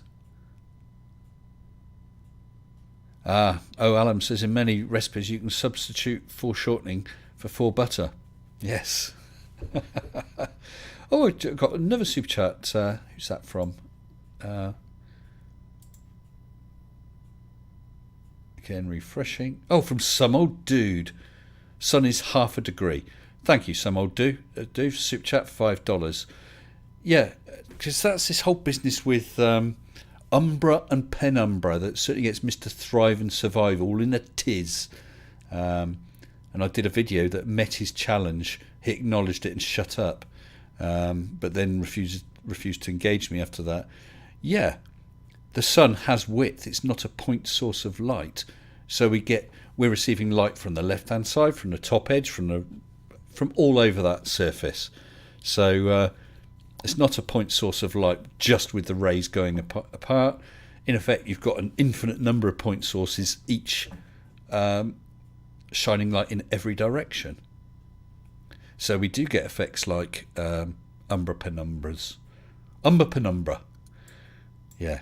If you ever visit Mr. Thrive and Survive, his channel, just put umbra penumbra and you'll set him off. It's like winding up the Clockwork Mouse and letting him run. There's a guy at work actually who has really, really strong political views, some of which I agree with, some of which I disagree with, but he doesn't half get wound up. And I see him sometimes in the rest area, and he's watching the TV as a few other people, and I walk in and say, "Oh, matey, did you see what Vladimir Putin had to say about so and so, or did you see what Joe Biden said, or Trump said, or whatever? It doesn't matter." And, "Oh, yeah," and off he'll go, and I say, "See it," and I walk out and leave him chuntering to everybody else. He really is set up and leave him running. Quite funny, really. Debuts, had your second vaccine fix lately? Astra's first, BioNTech second. Felt bad twice, but happy to be quite safe now. How did you all feel? Well, I'm very, very pleased for you, Debuts. I had Oxford AstraZeneca twice. First time my arm was a little bit sore for about half an hour. Second time I had nothing at all. But it just depends on the person. Mrs. S is anaphylactic, so had to have her shot in hospital on a drip just in case she had any reaction, and she felt like crap for about 3 days. That's bad enough, but then knowing that she had to go back and have the second one, she has, and it actually didn't affect her quite as much, thank goodness. Some old dude again, super chat, thank you, my friend, $5 again. Sun size is $1 US dime held at arm's length. That's quite a nice way of remembering it. And I would hazard a guess that the moon then is approximately the same size as well. Approximately. That's something that annoys me when you see these people, and I think they're more creationists, saying, "Oh, what's the chances that the moon is exactly 1/400th the size of the sun and exactly 400 times nearer?" Totally failing to realise that the moon's distance varies, and so sometimes eclipses are annular eclipses, because the moon can't cover up the whole sun. So much for being exactly the same size. Eventually, the moon will no longer give us eclipses in the same way, of course. Discord DM from Mr. Nimrod. I can see. Yeah, it's tough on them, isn't it? He sent a nice picture of his cat. He's got a lovely cat. He wears his cat like a parrot. Sits on his shoulder all the time. Whenever I've seen him, his cat's crawling around his neck. Very nice, but and there's a cute little cat. Just talking about struggling in the heat they've had recently. Yeah, it's tough on animals, isn't it? It's tough on me. I tell you what, I don't do the heat at all. Chris Hill had 2 AstraZeneca. First felt tired for a day. Second nout. Surf 2 Pfizer. Chills the day after first. Nothing after the second. But this is the point. It's actually a good thing because you cannot catch COVID from these jabs because there is no COVID in it. But in a way, if you've had some reaction, it shows it's doing something. It's making your body react as though you're being attacked by COVID, and is teaching your body to fight it. So although it's a bit miserable, I suppose, to be suffering some side effects, at least it shows that you've not just been injected with saline. Because otherwise, how would you know? Actually, that would be the last laugh, wouldn't it, on all these anti-vaxxers if it turned out it was only saline. They were just trying to calm us all down, and they're all getting all uppity about it. Gary Prout, 2 AstraZeneca, didn't feel either. No side effects. It's good, isn't it? I mean, it's quite amazing. I forget the percentage now in the UK. Off the top of my head, I think it's about 70 or getting on for 70% double jabbed. Can't remember. An awful lot. And the number of side effects, serious side effects, it's astonishing. It's an amazing thing they've done. And the thing which annoys me, I see these anti-vaxxers saying, oh, there's been no long-term testing. Well, what do you think happens with the flu vaccine every year? They can't test the flu vaccine for 10 years. And there's other corona-type vaccines. So this is development based on, I believe. Oh, Tony Regime has a cat that looks just like Arnold called Jeff. Do you know what? I love people names for animals. I really do. My fish, I've got Jeremy, Hillary, Ian, brilliant name for a fish. And yes, we've got Arnold. His sister, his aunt is Buffy, which isn't really a people name. But our dogs are Lola and Millie.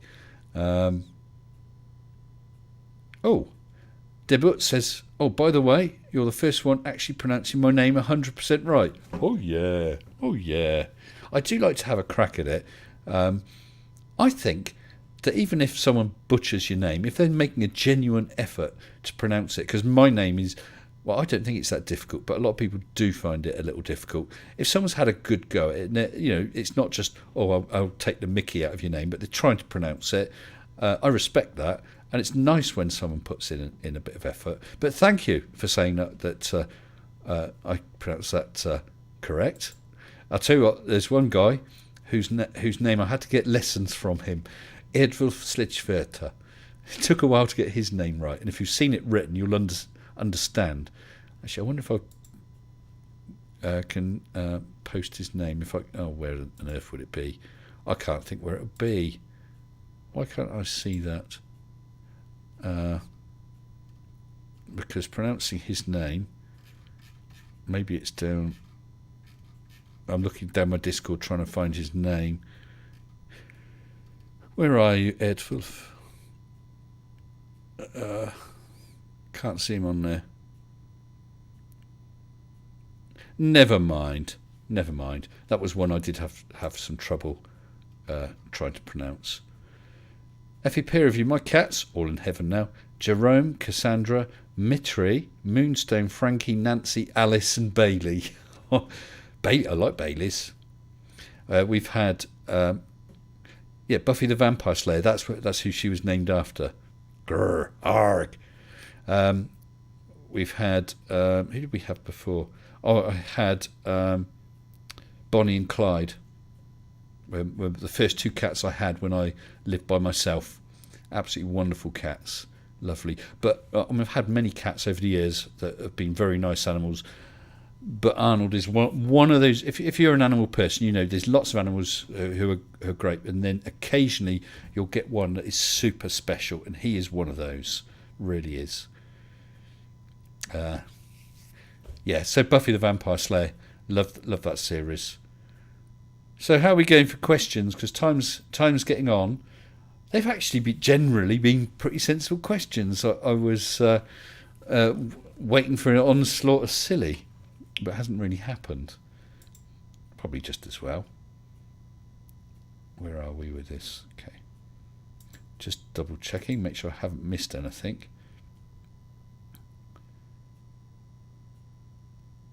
No, I haven't.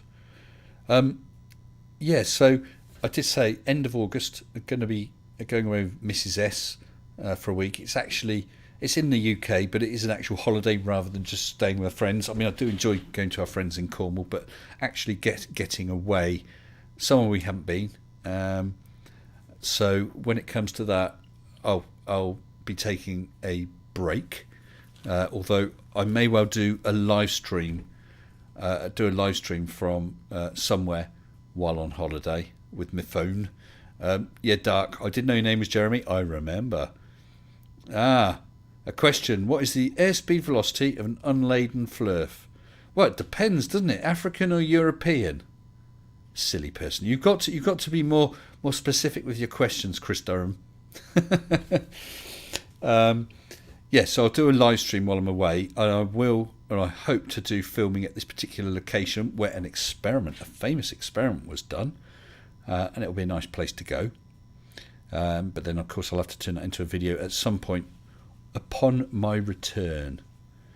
Yes, you're right, Bob Nadell's gyroscope. Gary Wybenga is here, so that's the silly taken care of. Oh, yes. You know we haven't seen for a while, that's Multi Tom Tom. Multi Tom Tom, if you're lurking, come and ask your question, sir. Possible controversial question. Does pineapple belong on Kylie Minogue?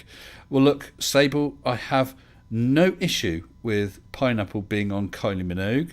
The discussion is more around how do we get it off? Where do babies come from? Well, first a mama flurf and a papa flurf get together. They come up with a theory. Oh, I see. Where do babies come from? Well, I suppose I could tell you, Neil Nailsen. Right, when a guy...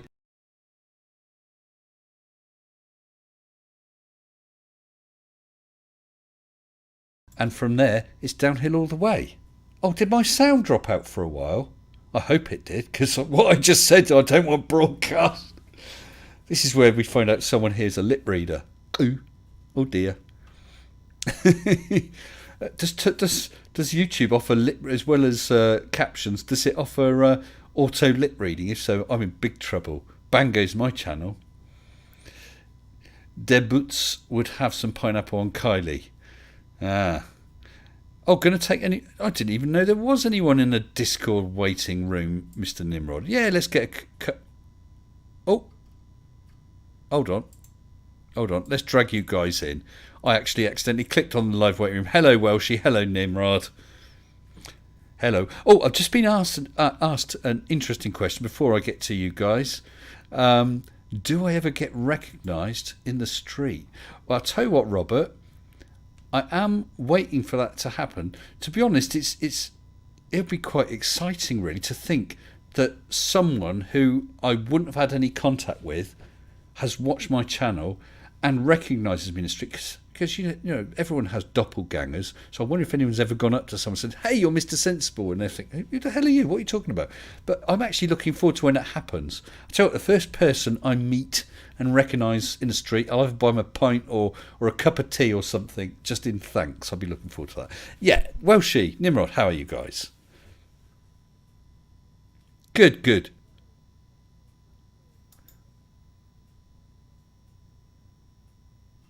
Oh, I just realised I didn't have your sound turned on. I have now, because I'm a professional. At least I checked. Yeah, so you're just saying you haven't been around much, Nimrod, because... Well, I've been working. Obviously, I work in an airport, so we've had a huge increase in the people travelling. And number of aeroplanes, I should think. Well, yes, obviously. More people, more airplanes, which is a good thing. Ryanair have been coming back an awful lot. Yes, I've heard. But the most difficult flights we have now is going to the UK because of the UK's whole traffic light system. It's an absolute nightmare, but we're getting through it. Yeah. Oh, good stuff. Could be worse. Could be worse. Yeah, at least you have a job and things are hopefully looking up. And what about you, Welshie? I've been all right. I've been writing a few songs and stuff, but I'm great. Have you got a channel? No, I haven't. Okay. Is that something you would do? I'm not trying to push you into it, but is that something you would do, or is your songs just for you, or... Basically, I not feeling ready yet to be confident to Yeah. do my songs on here, but I I've been writing for about probably 2 or 3 years. Well, I look forward sometime to hearing something. Um, I'll uh, send you a DM link if you want. okay, yeah, cool. Thank you. I'd like to have a listen to that. I've got a couple of questions, one of which from Wayne is really interesting. How about this, guys? What is the speed of gravity? For instance, if the sun disappeared, how long would it take before we would notice?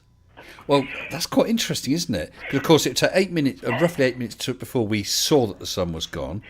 But if the gravitational effect wasn't there, I don't think we would feel it. Obviously, the Well, Earth would then carry on in a straight line because, well, apart from it affects the other planets. But I don't think we feel it. I don't think we'd suddenly get oceans slopping over the continents, whatever, would we? It depends on what exactly happens to the sun. I mean, if it collapsed into a black hole, then we'd still be traveling around to it. But I mean, if its gravity just suddenly disappeared and to nowhere, we would obviously have some sort of momentum left because obviously. Well, we'd no longer have the centripetal effect. We'd no longer have gravity pulling us into an orbit. So we would want to, the Earth would want to carry on a straight line, other than the effect of the pull of the other planets on us. Well, I was just going to say that we would have the effect of Jupiter. Yep. Because I was only watching a YouTube video about Jupiter and the Sun the other day, about the fact that Jupiter doesn't orbit the Sun and the Sun doesn't orbit Jupiter. They orbit a point just outside of the Sun's diameter. That's right, Nimrod. But that's called the barycenter. That's the word I was looking for. I couldn't But that's the remember it. same with everything that orbits. The barycenter between the Earth and the Moon is within the surface of the Earth. So we have a very slight wobble, and the Moon goes round us. You think of hammer throwers, the Olympic hammer throwers spinning round. Their body isn't sort of perfectly vertical. They wobble as they rotate because there's a barycenter between the weight of the hammer and their body weight. Now, obviously, their body weight is much greater than the hammer, so the hammer moves around them pretty much, but they also move around the hammer slightly. And that was the whole point of the video. Yeah. They went in and showed the fact of the hammer throwers doing that. Oh, well, there whole you thing. go. There you go. They've obviously been watching my channel. Yeah, it's a it's a fascinating thing, isn't it? Sorry, I just read a super chat that's just come in. Oh, it's some old dude again. What is the speed of an electric field? We only measure a change in the field. I tell you what, Mr. Some old dude, my understanding is, doesn't electric travel at the speed of light? But an electric field, you're sort of getting out of anywhere that I've got knowledge, really. But what about you two guys? I've got a panel of experts here. Welshie, Nimrod, can you answer his question? Well, from the little knowledge I have of electricity, it travels down electrical wires at the speed of light because it pushes one atom in and then the atom at the end of the wire comes out just as fast. But that's about the limit of my knowledge. Right. So, unfortunately, Mr. Some old dude, it looks like you haven't got experts in that field on here tonight. I think I have an answer. So About 1.1 millimeter per second, apparently. Electrons travel in a conductor when subject to an electricity field is about 1 millimeter per second. There you go. Yeah, but doesn't electricity and magnetism, aren't they like both the same thing at the same time, sort of thing? That's a long time I remember that. I haven't got a clue, to be honest. Okay. That's why I just Googled. Well, I've got a couple of quickfire questions. Theofungi said, "How, Mr. S, talking about me being approached, how would I like to be approached if someone in chat recognises you?" I'll tell you what, if someone in chat recognises me, just come and say, "Hey, Mr. S, it's me, Theofungi." And I'll have a big hello and we'll have a chat. I'd look forward to that. That would be great. So it's just flipping scrolled because someone asked a couple more questions. Where is it? Lexitivium says, if I went to the ISS, looked out and saw the Earth was flat, what would I do? I would say, wow, it looks like I'm wrong, and I would reevaluate my position. and I hope I'll be honest enough to do that, because I mean, I want to know what's right, not just what I want to be right. And Effie peer review said time for bed, good night. If you're still here, Effie, good night to you. I thought there was another question in there. I might have missed it though. Well, surely with the fact that Bezos took his weirdly shaped rocket up into space, and so did Branson. Oh yeah. And they both got to experience and see the curve of the Earth actually. Surely one of them would have said, damn, it's flat. Exactly. I mean, like, both of them aren't going to be lying because they're not scientists exactly. No, what have they got to gain? Exactly. They have nothing to gain from a lie. Well, going back to some old dude, he's super chatted again. Thank you, my friend. $5 saying, not a question. An electric field in the air does not have a speed. A gravity field has no speed either. Only a change has a speed. A change in the field. I tell you what, that sort of thing it is so out of my knowledge. That's out of my league completely. Yeah.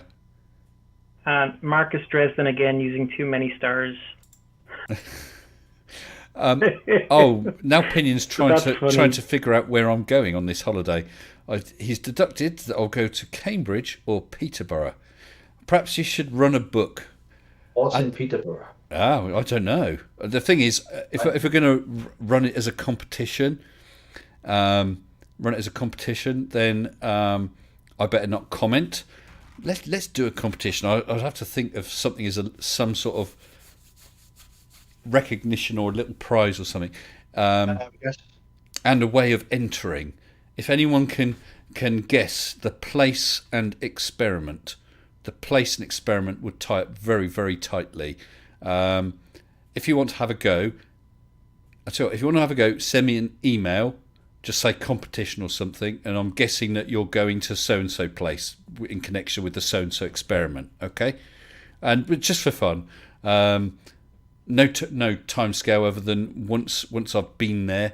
Obviously, I'll release the video about it. It's not 100% definite because some of it depends on Mrs. S, whether she clouts me around the head and said, I'm not bloody going to so-and-so because I want to just rest on this holiday.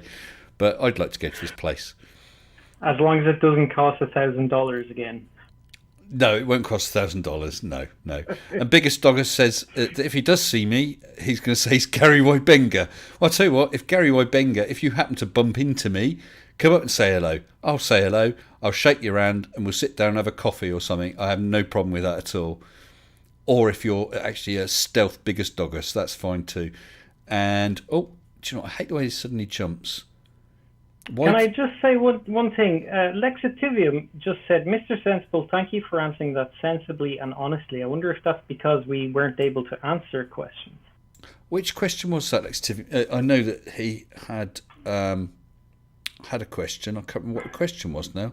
And Doug... Neither can I, but the last couple of questions we've had, we haven't been able to answer honestly, and we've acknowledged the fact that we can't answer it because we don't understand. Was it the ISS thing? It was the ISS question, wasn't it? I'm sure that was your question, wasn't it, Lex? Yeah. If I got up to that height on the ISS, which I would absolutely kill to have that experience, and oh my goodness, it's as flat as a pancake. I would be asking some damn serious questions, and I would quite happily come up here and show my photos and say, guys, I don't know what's wrong. I was fully expecting a globe, but. And can anyone explain this? I'd have to look into it. Exactly, and wouldn't we all? Yeah. Wouldn't any honest person who believes in truth and stuff see this is the say problem, that sort of thing? This is the problem the flat earthers have got. Let's say we took Mr. Oakley. He agreed to come on a trip with me there, and we both decided we'd keep an open mind. And then he got up there and he saw this nice, beautiful curve. And let's just say, for the sake of argument, Mr. Oakley then maintained that open, honest opinion and actually then released on his video, actually, guys, I've been up there and it is a ball. Then the other flat earthers are going to rip into him, call him a shill, say he's been bought. So although that one person may have been converted, the rest of them are going to be as bad as they were in the first place. True, very true. True. What's up? What's up? Mr. S, I Yes. must ask you a question. Yeah. I think I did answer it at the beginning of the stream. If you've seen it, that's no problem. You currently have a Land Rover, yeah? Yes. What's your favourite model Land Rover? A Series Land Rover. Yeah. Well, I've got a Series 3. I would... I don't... going back to the earlier ones, the 2 and the 2A, yeah, it's nice. I love that they're older and the simplicity. But the original Series 1 Land Rovers, I would love one of those. But do you know what I'd equally like? An old Willys Jeep. Love them. Absolutely adore them. Well, technically, the old Land Rovers were based on Jeep. That's right. That's right. That's right. But there's something about a Willys Jeep when you see them in the, in the old war films. The sound of those engines, and it's just everything about them. I love the simplicity. I think that's why I married my wife. I'm dead. I'm dead. Come on, dude. You're still paying off that $1,000 to her. Oh, Robert Golding asked an interesting question. Am I not able to talk about my work because it's the job that doesn't allow it, or because it may dox you? That's an interesting question, Robert. As a general principle, all things being equal, if there were no constraints on me at all, I wouldn't be so bothered about doxing. I obviously wouldn't publish my home address and phone number, but I'd quite happily discuss what my job is, and I'd be a lot more open if I had full option. However, I also have to consider my wife and children and family, not so much with you guys, but we're aware that there's some people who not only don't like not winning the argument, but then will use underhand tactics against people, like what happened to Thunderfoot, who is now widely known as Professor, it is Professor, isn't it, or Dr. Phil Mason, because someone didn't like what he was saying, and so they doxed him. And not only that, they attempted to get him sacked by contacting his employer. Now, that sort of thing is worrying. With regard to my employer, well, I suppose there's two sides of it. I wouldn't be totally averse to saying what I do. However, it actually, other than people just being interested, it doesn't affect anything I do or say or any of my videos. So in reality, it's no one's business, but I wouldn't mind. But it's a role where really I need to keep separate. I don't think I'd be barred from announcing what I do, but I think it's generally felt that it's not a good idea, and so I go with the advice of my employer. I would totally agree with you there. With TGK2, there are evil people out there. I mean, even something similar happened to Craft Tequila. Yes. And it's a horrible thing. Something similar happened to me on Facebook. I was commenting on a thread here about my local town, and I was talking in Swedish, and that person didn't like what I said, and then decided to try and find out my name, and then published my name. Yeah, and that's absolutely. I reported him and blocked him, and that comment was removed. But I mean, it's not fair. Why do people want to know my name? I don't publish my name publicly because there's a reason for that. But I wasn't saying anything evil. No, but that reason might just be that you just don't want anyone to know, and that's perfectly valid. That's why when I came across, just by accident, looking at a Nathan Oakley live stream in the chat, I've obviously riled him with some of the things I did and with Mage and whatever, and he was putting in comments saying, what do people know about Mr. Sensible? I might ask P. Mars to find out. Does anyone know... I've forgotten the third comment. There was a third comment. You must have some dirty linen hidden in the closet, that sort of thing.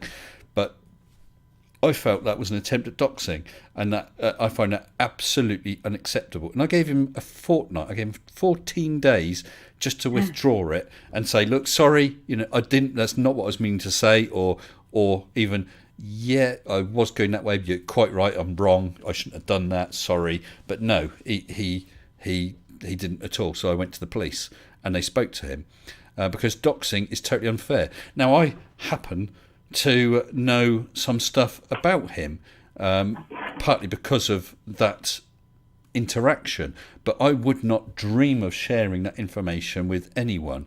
In fact, when I first started, I was contacted by someone about a flat earther, and they said, "I've got his name and address. Do you want me to tell you?" And I just said, "No, I don't want to know. It doesn't make any difference."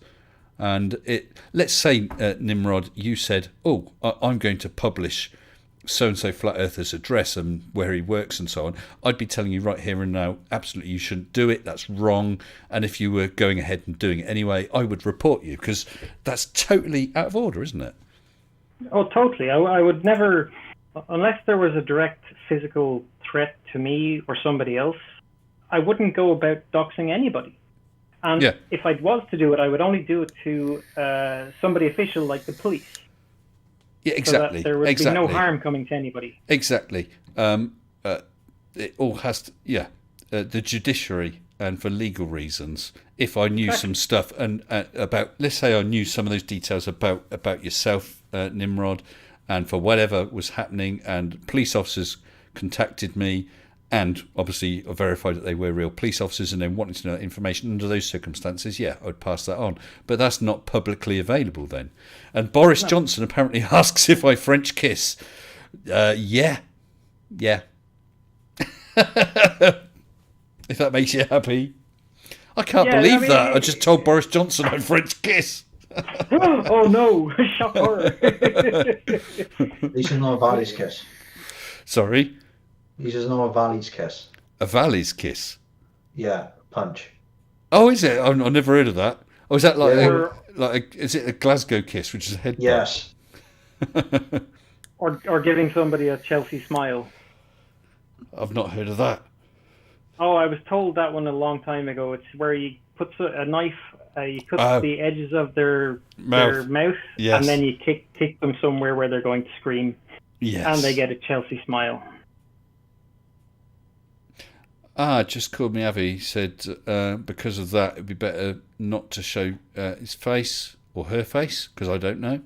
It's a small town, don't want to get doxed. I thoroughly respect that.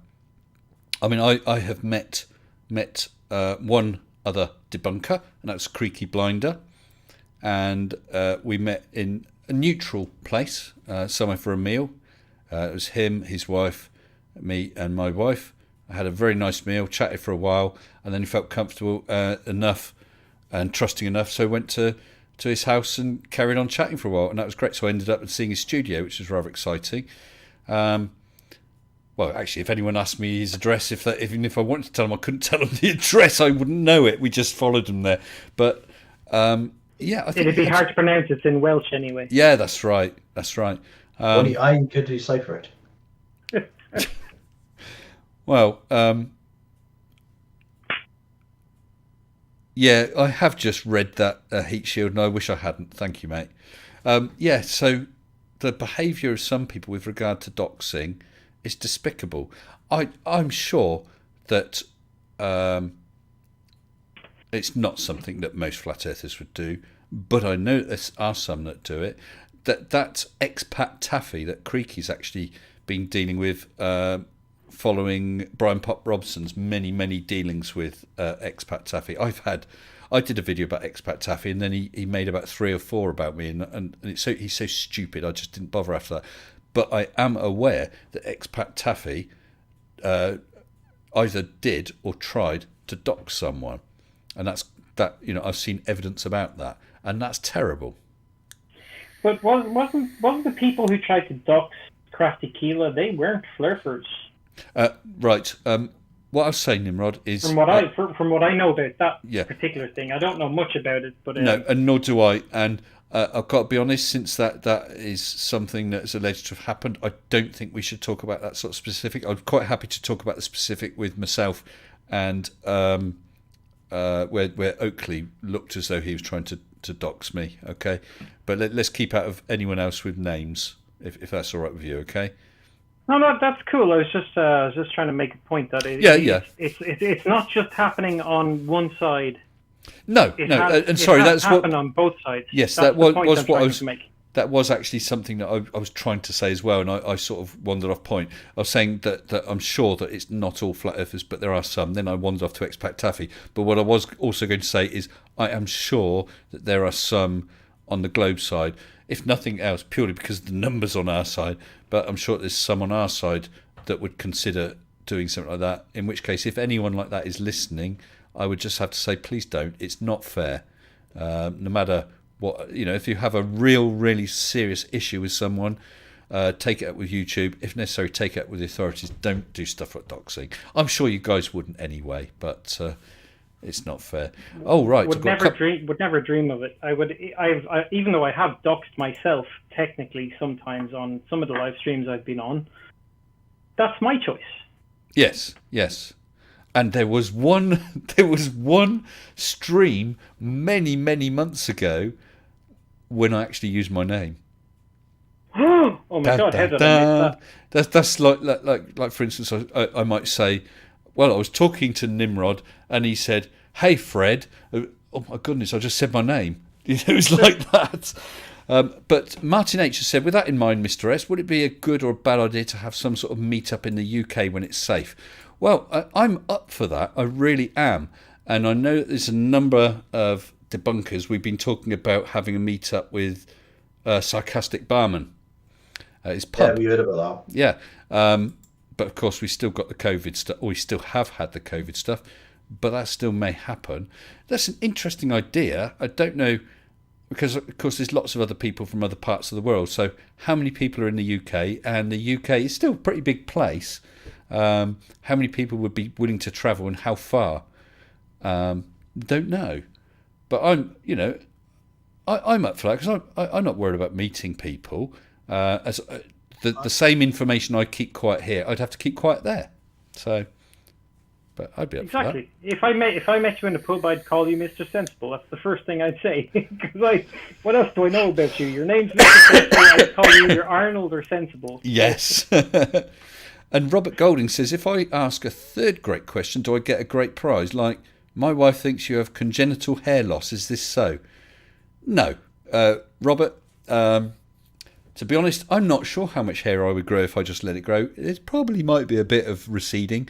However, I started shaving my head when I was about 30 years old. I'd had a haircut and it cost me £5 and I felt really aggrieved at that and I thought, stuff that, I'm just shaving it, and I have ever since. When I was younger, in my 20s, I used to have a ponytail. I had quite long hair. Can't believe that now, but there we go. But I did. You wasted all your hair in a ponytail. You should have cut it short all the time and it would still be there. There was something else. Bob Nadell's gyroscope. Nobody needs to know anything about you other than what they see on your channel. Well, that's right, Bob. As I said, I'm quite open about many things. And as far as I'm able, I would like to be able to go further, but I do have to consider other people as well. I thought there was another question I was going to answer and it slipped by. Oh, now Opinion's made an entry into the competition to guess where I'm going. Now Opinion also says he's up for a sensible meetup. Well, now Opinion, you can be up for a Nimrod meetup because we're not technically that far apart. Ah. Oh, my chat's just disconnected. That's twice now. I hope it refreshes. Oh, dear. Oh, dear. If it happens a third time, that must be a sign. A sign. Give me a sign. Just called me Avi. Says this is the reason why people set up PO boxes to keep themselves safe. Just be prepared for the influx of packages.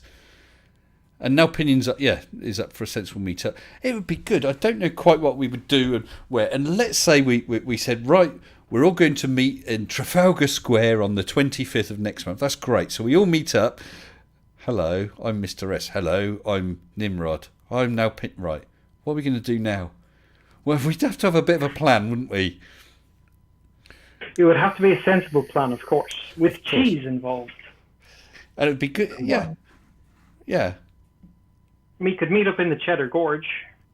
Excuse me. I tell you what, if you go to Cheddar Gorge, that's a beautiful little drive up the gorge, isn't it?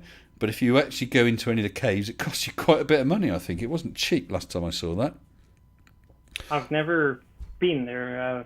My experience of the United Kingdom is very, very small. Is it? Oh, Jay Birdmax says, I have to post a photo. The thing is, I will have a look, see if I've got any that may be suitable. It's not so much that, it's just that I've only got certain photos.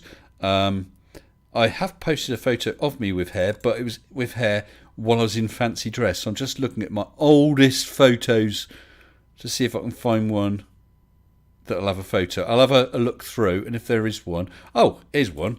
Let's just find this. Oh, my goodness. Okay, we'll give this one a go. I wonder if it's got the original date on it. This was when I first had a digital camera. It says 1999. So it's quite old. Okay, guys, I'm going to get this set up. You're going to regret this. Right, so I have to do a screen capture for this, won't I? Whatever. Let's try that. Not that. I want a window capture. Oh, no, not the properties. Got it. Right. Let's see if it will let me zoom. Oh, my goodness. So do bear in mind that this is quite a few years ago. So styles of things like glasses were very different back then. Oh, my goodness. Oh. Was it not letting me? I won't be able to see it until the stream because... Okay, sorry, I'm just trying to resize this a bit so that it fits a bit on. Right.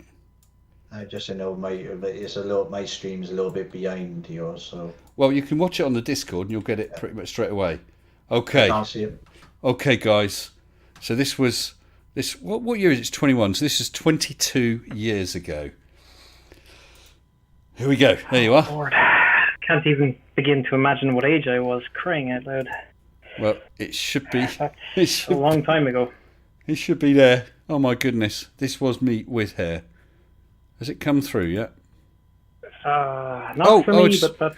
Oh, right. There's my camera on the Discord, so you can see it on the Discord as well. Oh, Jesus Christ. Oh, wowzers. Yeah, you were right about glasses having a very different style back then. Yeah, they did. They were a very different style back then. But there you go. Wowzers. He's borrowed Nephilim Freeze glasses. Thanks, Biggers. I'm glad I didn't have digital cameras until very, very late in my life. Yeah. Oh, actually, I just realised you can see I'm wearing an earring as well. There you go. Is that Elton John's brother?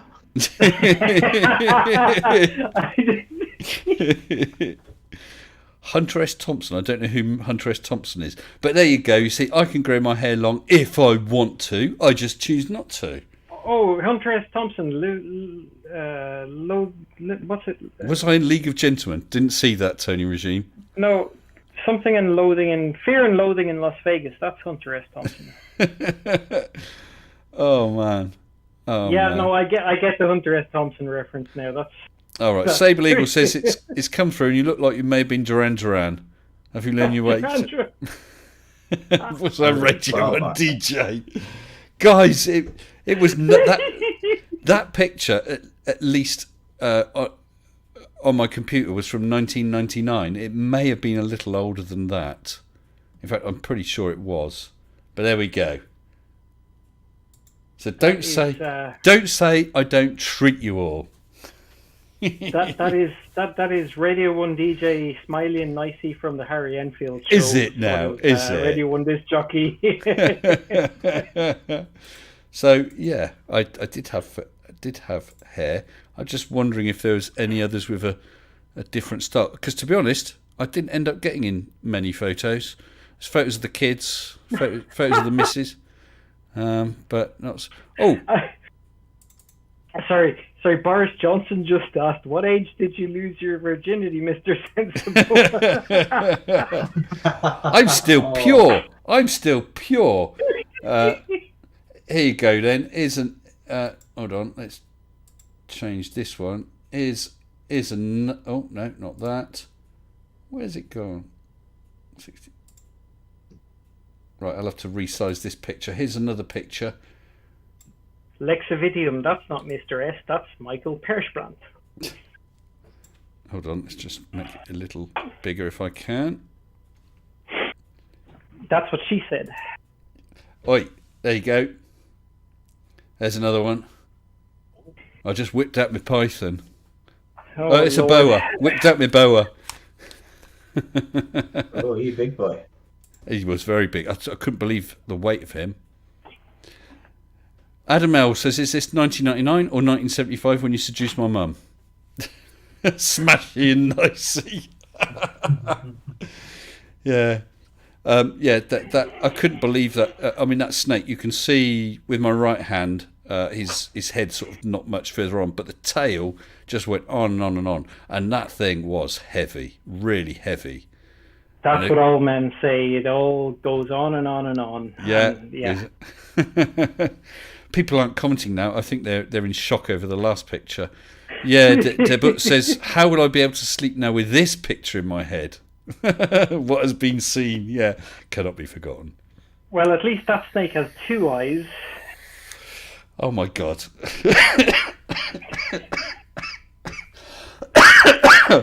Oh dear. Yeah, that was many years ago. I'm not sure the date of that. That must have been a little while later. Let's see what it says on the date on that one. Oh, that says 2000, but it says modified in 2000. But it also Biggest Doggist says we don't really know where the head is. Oh, gosh. Oh, dear. Jeez. Yeah, people say I've got a dirty mind. Yeah, you have, apparently. You have. Definitely. No, I'm just as innocent as you, Mr. S. Swear to God. And I do also have my more famous picture that I've shown before. Let's show this one. Dark green one. There you go. That is my hair. That is my hair. It was a fancy dress party. Best fancy dress party I've ever been to. Come as a pop star. And the hotel we were staying in was across town from where the party was. So we got up in all the gear and all the makeup and then walked across town dressed like that. That was great. God. Yeah. Pretty good, isn't it? I'm glad I didn't have I'm glad that the 80s and 90s didn't have iPhones. So I can say 80s was brilliant. 80s was absolutely it was great, and that's why we should have no evidence of it. Shouldn't be able to remember it. Right, I'm switching off my photos because I've shown enough for tonight. Oh, that one's come back. Let me just get rid of that. There we go. Yeah, so I had hair. There you are. Okay, I believe you now, Mr. Sensible. Thank you. What do you mean? Debut says Nathan Oakley style. What are you talking about? What are you talking about? Just call me Avi says he's innocent when sleeping. I don't sleep much. That's how I know I don't snore, because I stayed up one night and listened.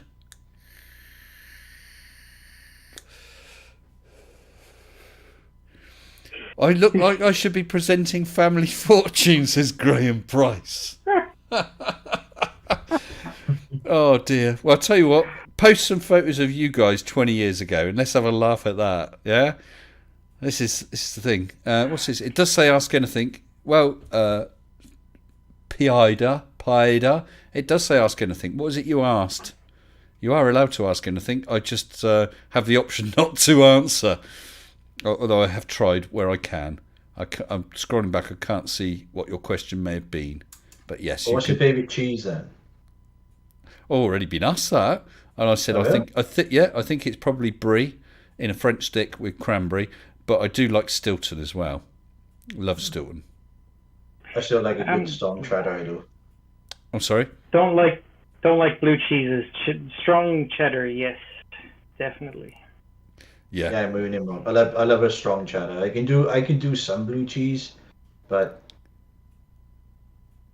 well, I saw some American film or TV show just recently. I can't remember what on earth it was, and they just said, "So, what cheese would you want?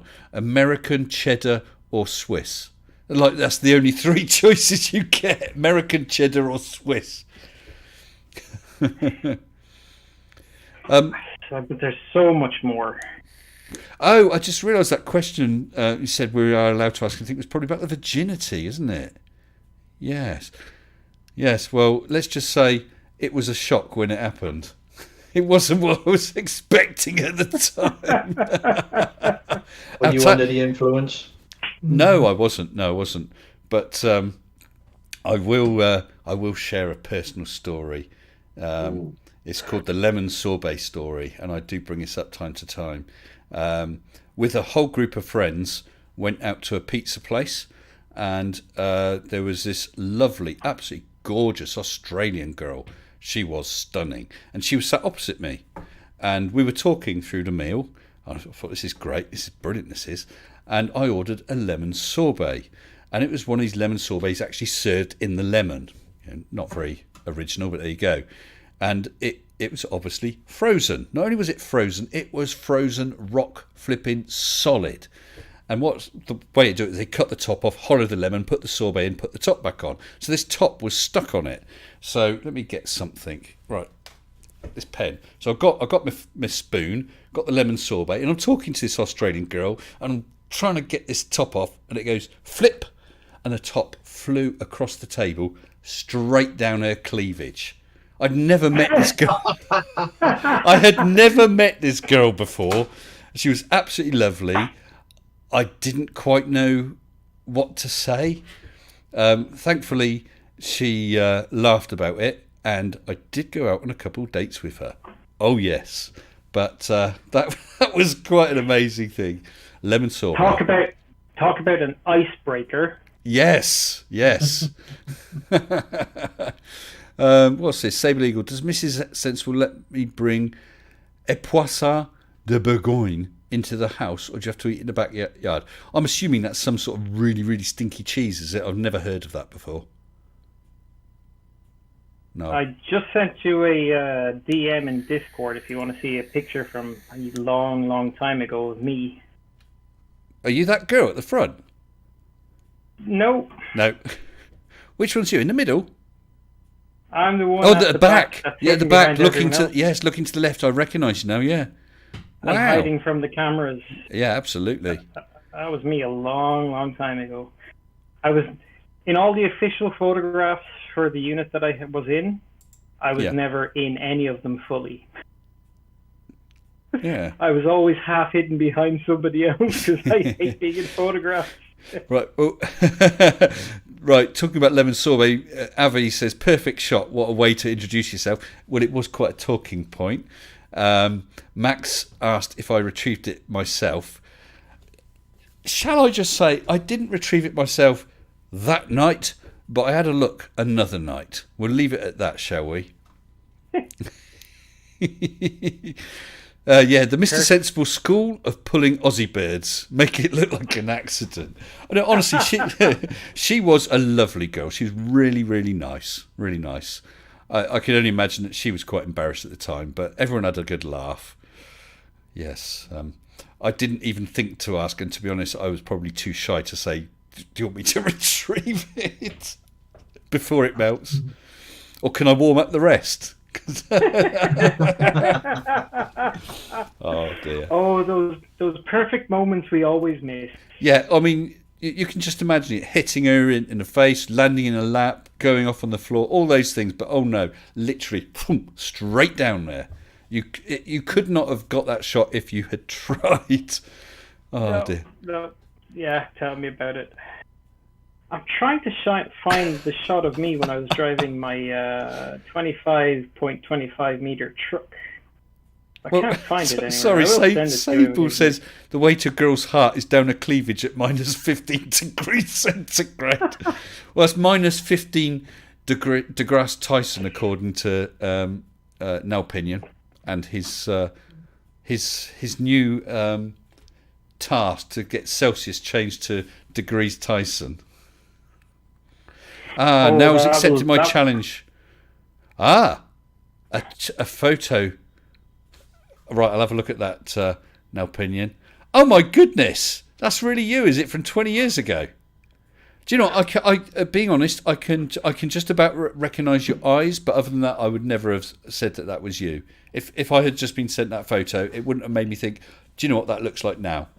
Very different. Thanks. Now, there you go. And I didn't take the mickey, did I? Despite your hair looking like that.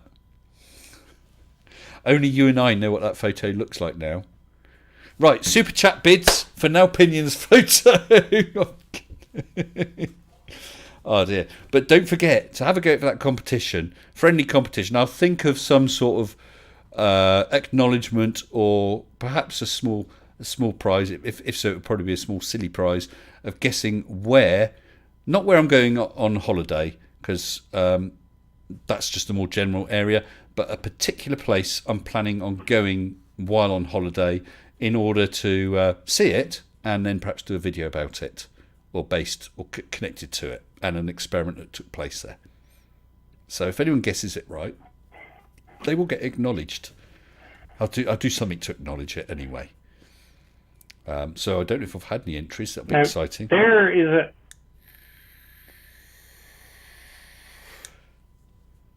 There's a picture of me, but I think that was more than 20 years ago. You haven't sent I was very young and I was in the Cub. It is sending. It is sending. Sending. Okay. Well, meanwhile, Sable Eagle says he missed an opportunity like that once. A Scottish lass next to him on parade looked round behind and asked, "Where's your arse?" I should have put her hand on it and said, "Right there." Oh, man. Talking about situations a bit like that lemon sorbet, a place I worked at about 20 years ago, we used to go out the back for a cigarette break, and me and this chap were wandering out, and I don't know what it's like in other countries, but in the UK it seems that almost every office for meetings, they got exactly the same sort of thermos style coffee, thermos style jugs for coffee and tea. And as this girl was walking the other way, he, without thinking, as a throwaway, just said, "Oh, nice jugs." What did I say? What did I say? We just carried on walking. He couldn't believe he said it. She never broke her stride. Never said. She might not have even heard. I hope she didn't. It was just a stupid comment, and it wasn't even meant to be sexist. He was just having a joke. Oh, she's got carrying jugs, and then realised he'd said it, and he could have upset her. But there we go. I laughed about it anyway. Bob Nadell asked if the lemon sorbet was rotating at 15 degrees per hour when it went down. I don't know. I didn't get a chance to measure it. Or not, as I said, not that night. Oh dear. I knew I was asking for trouble. I knew I was asking for trouble when I didn't ask me anything. That in Cubs. In Cubs, I was in Cubs for a little while. And I was in Scouts as well for a while, for longer. Yeah, that was when I was in Scouts. That was my first experience of ever going to another country. I went to a place in England called Stone, and it was just as boring as the name suggests. Stone? Whereabouts is Stone? I have no idea. Okay. It wasn't too far. It wasn't too far from Alton Towers, because I know we went there twice on day trips to Alton Towers. Okay. Well, Chris Durham has actually sent an entry in this competition, but Chris, can you send it as an email? Because I'll lose track if some are on Discord. Just send it on email. For those who are not aware, my email address should be below. It is, yeah, mr-sensible@hotmail.com. It's just for fun. Yeah, and just Call Me Avi says Tefal thermos jugs is what they're actually called. Yeah, it's those little white ones, isn't it? Yeah, it was one of those funny, it was a silly situation. He could have got himself into trouble. It was a throwaway comment. He thought he was being witty. Unfortunately, his witticism was moving faster than his brain was moving. And yeah, so had she been upset and complained, she'd have had every right to, and he'd have been in trouble. Apparently, Stone is near Stoke-on-Trent. Well, can I tell you one story? When I was first learning to speak Swedish here in Sweden, I was telling my girlfriend at the time to beep the car horn as we went by, and I was saying toot-ta, toot-ta. But if you don't say it correctly, it means tits. And I was saying it incorrectly. Oh dear. And she wasn't too happy with me. Never mind. But this is what happens when you're learning to speak a language and you get the noises slightly wrong. Yeah. Well, Sable says Stone's somewhere between Stafford and Stoke-on-Trent. Yes, and it was as boring as both of those places combined, even more boring. Okay. It was one of the worst trips I've ever had. And that was your life. trip abroad. I mean, my first trip abroad with Scouts was to the Black Forest in Germany. We also had another trip, 2 trips to Bonn, which I really enjoyed. Went to Bonn with the school as well. Yeah. I only seem to do the trips to Germany for some reason. I missed out a couple of others we went to, or they went to. I wish I could have done a trip somewhere other than Stone. Yes. There's Honestly. probably more interesting places. Sleek says, my hovercraft is full of eels. You're using that Hungarian English phrase book, aren't you? Yeah. My nipples explode with delight. Just call me Avi. Again, been busy tonight, Avi. Don't know. Had a manager comment on my thick rolls as I was refilling a ticket printer in the kitchen. I should have slapped him, but I'm not a Karen. Oh dear. Apparently Stone is between a rock and a hard place. I see what you did there, Gareth.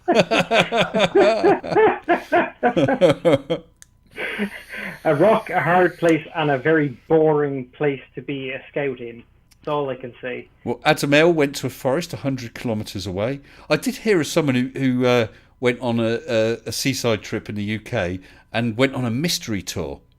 Okay, a day trip mystery tour from the seaside, and ended up driving back to their hometown. So because they knew the town, they just popped into their house and had a cup of tea and went back again.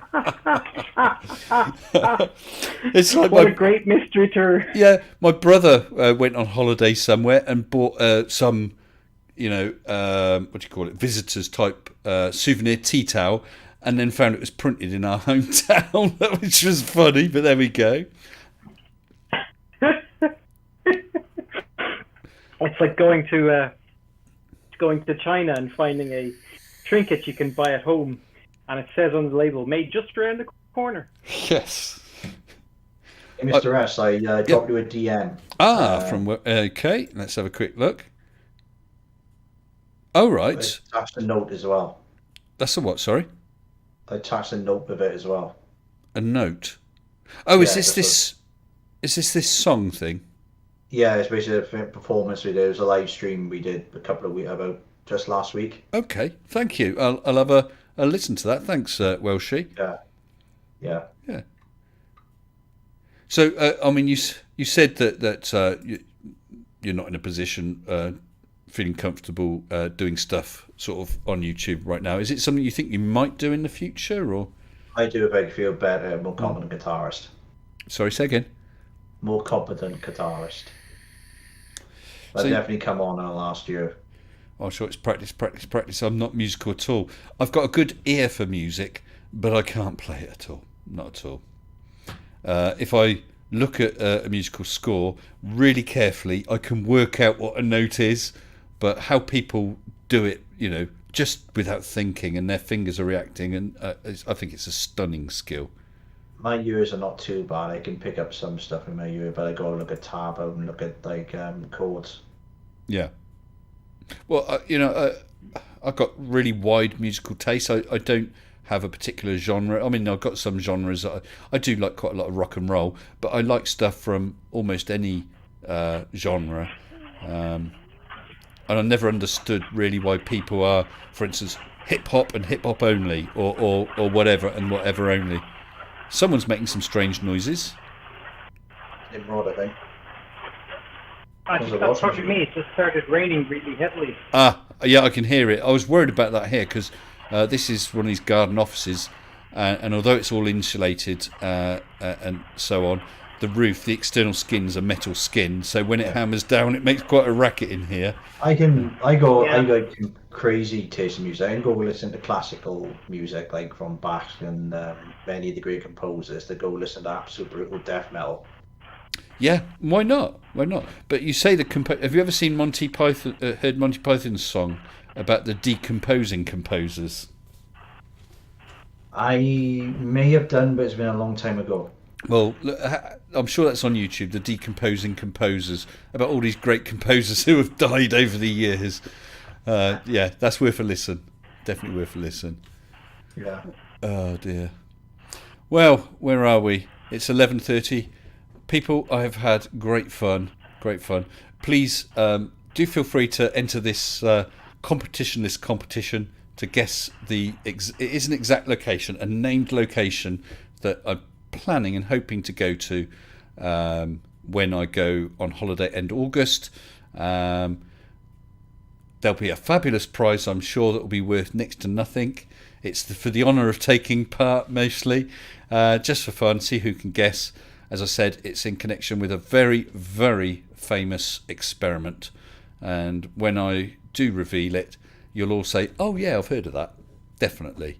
There'll be very few people who haven't heard of it, even if you know little about the experiment. I've been finding out a bit more about it, thinking about it, and what I might film when I'm there. Yeah. Oh, what's this? Do I mean someone like Chris Durham, very talented dude? Sorry, I'm not quite sure what you're saying, Rich Noons.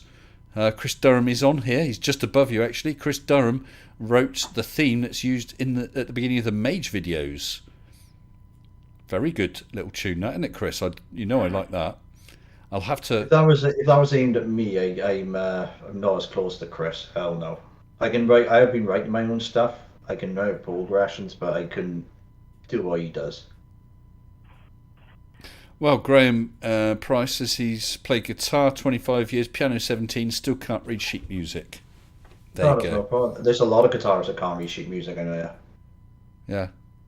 Well, sheet music is a very difficult thing to learn to read, and it takes a long time to learn it. My friend of mine is a classical jazz guitarist, and he's got to read sheet music. Well, there you go. One of my best friends from Ireland, he's able to read sheet music, but then his father was a trumpeter with some Irish orchestra. I don't remember which one. But of course, he's learned to read sheet music since he was really young, so he's able to do it without any problems at all. It's just like reading a novel. Yeah. But yeah, because you think Almighty, I couldn't ever. Oh, you think back to when you were a kid and you were sort of first starting to read, or you got basic reading, and then you come across those new words and you sort of try and sound them out, and how difficult. But now you don't even think about it. You just read without thinking. Those words, those squiggles, those shapes on the paper equate to words, and that they have meaning in your mind.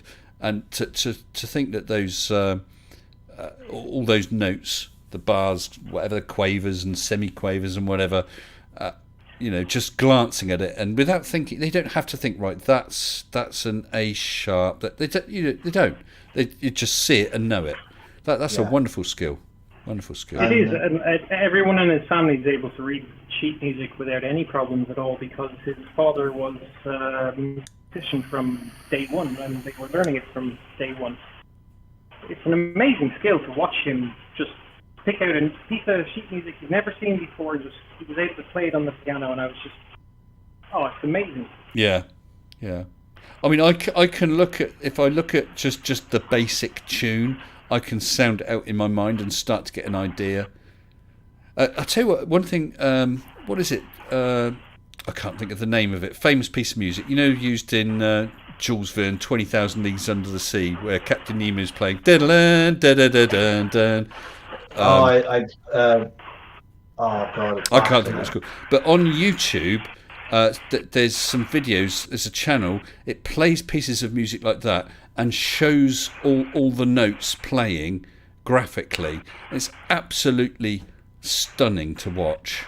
Absolutely amazing. Anyway, guys, I'm going to call it a night because I haven't got to get up at stupid o'clock, but I have got to get up for work tomorrow. So thank you, Welshie and Nimrod, for joining me. Thank you, everyone, for all the questions, both sensible and silly. It's been fun. Thanks, of course, for all the super chats. I really, as always, appreciate those. And everyone here who's joined in, watched, commented, and anyone who's just lurked as well. Do feel free to join in. We're a friendly bunch here. Even a big shout out to Gary White. Sorry, Nimrod, you're breaking up a bit. He's roboting. Yes. Oh, Bach to Carter and Fugue. Thank you, Sable Eagle. Did you get in D minor? Yeah, that's the one. Yeah, it's absolutely brilliant. Love it. I was saying shout out to Gary Wybenga who actually asked a question for once. He did. And it was okay. And a very sensible question. Exactly. It was a reasonable question. It's the first time I've seen foreshortening mentioned. As someone said, it must be a new word he's come across. But either way, thanks for the question, Gary. Right, guys. It wasn't something I knew, and thank you very much for tonight, Mr. Sensible. Hopefully I'll see you again over the next 3 weeks while I have my holidays. Cool, I'm sure you will. Until next time, good night. Thank you, Nimrod. I'll pop you over into the live waiting room, okay, and I'll join you guys in a minute. If anyone wants to pop in there, I'll be in there for 5-10 minutes for a little chat. If anyone wants to jump onto the Discord, just jump into the live waiting room. You won't get dragged on live because we're going to close down. Okay, Nimrod, I'll chuck you out there. And Welshie, thank you very much for joining us again. Oh, no problem, sir. Okay, you take care. Have a good week, however long it is until we catch up again. All right? Mm-hmm. All the best. So thank you. Good night. Everyone, as I said, I appreciate your time. I appreciate you viewing the channel. All the likes, subscribes. Please tell people about the channel. I either mention it on other channels or Twitter or Facebook, wherever, because you guys help get my name out there. And I'd like to be a bigger channel, reach more people, have more fun. Okay, so I'm going to say thank you very much. Take care. Stay sensible.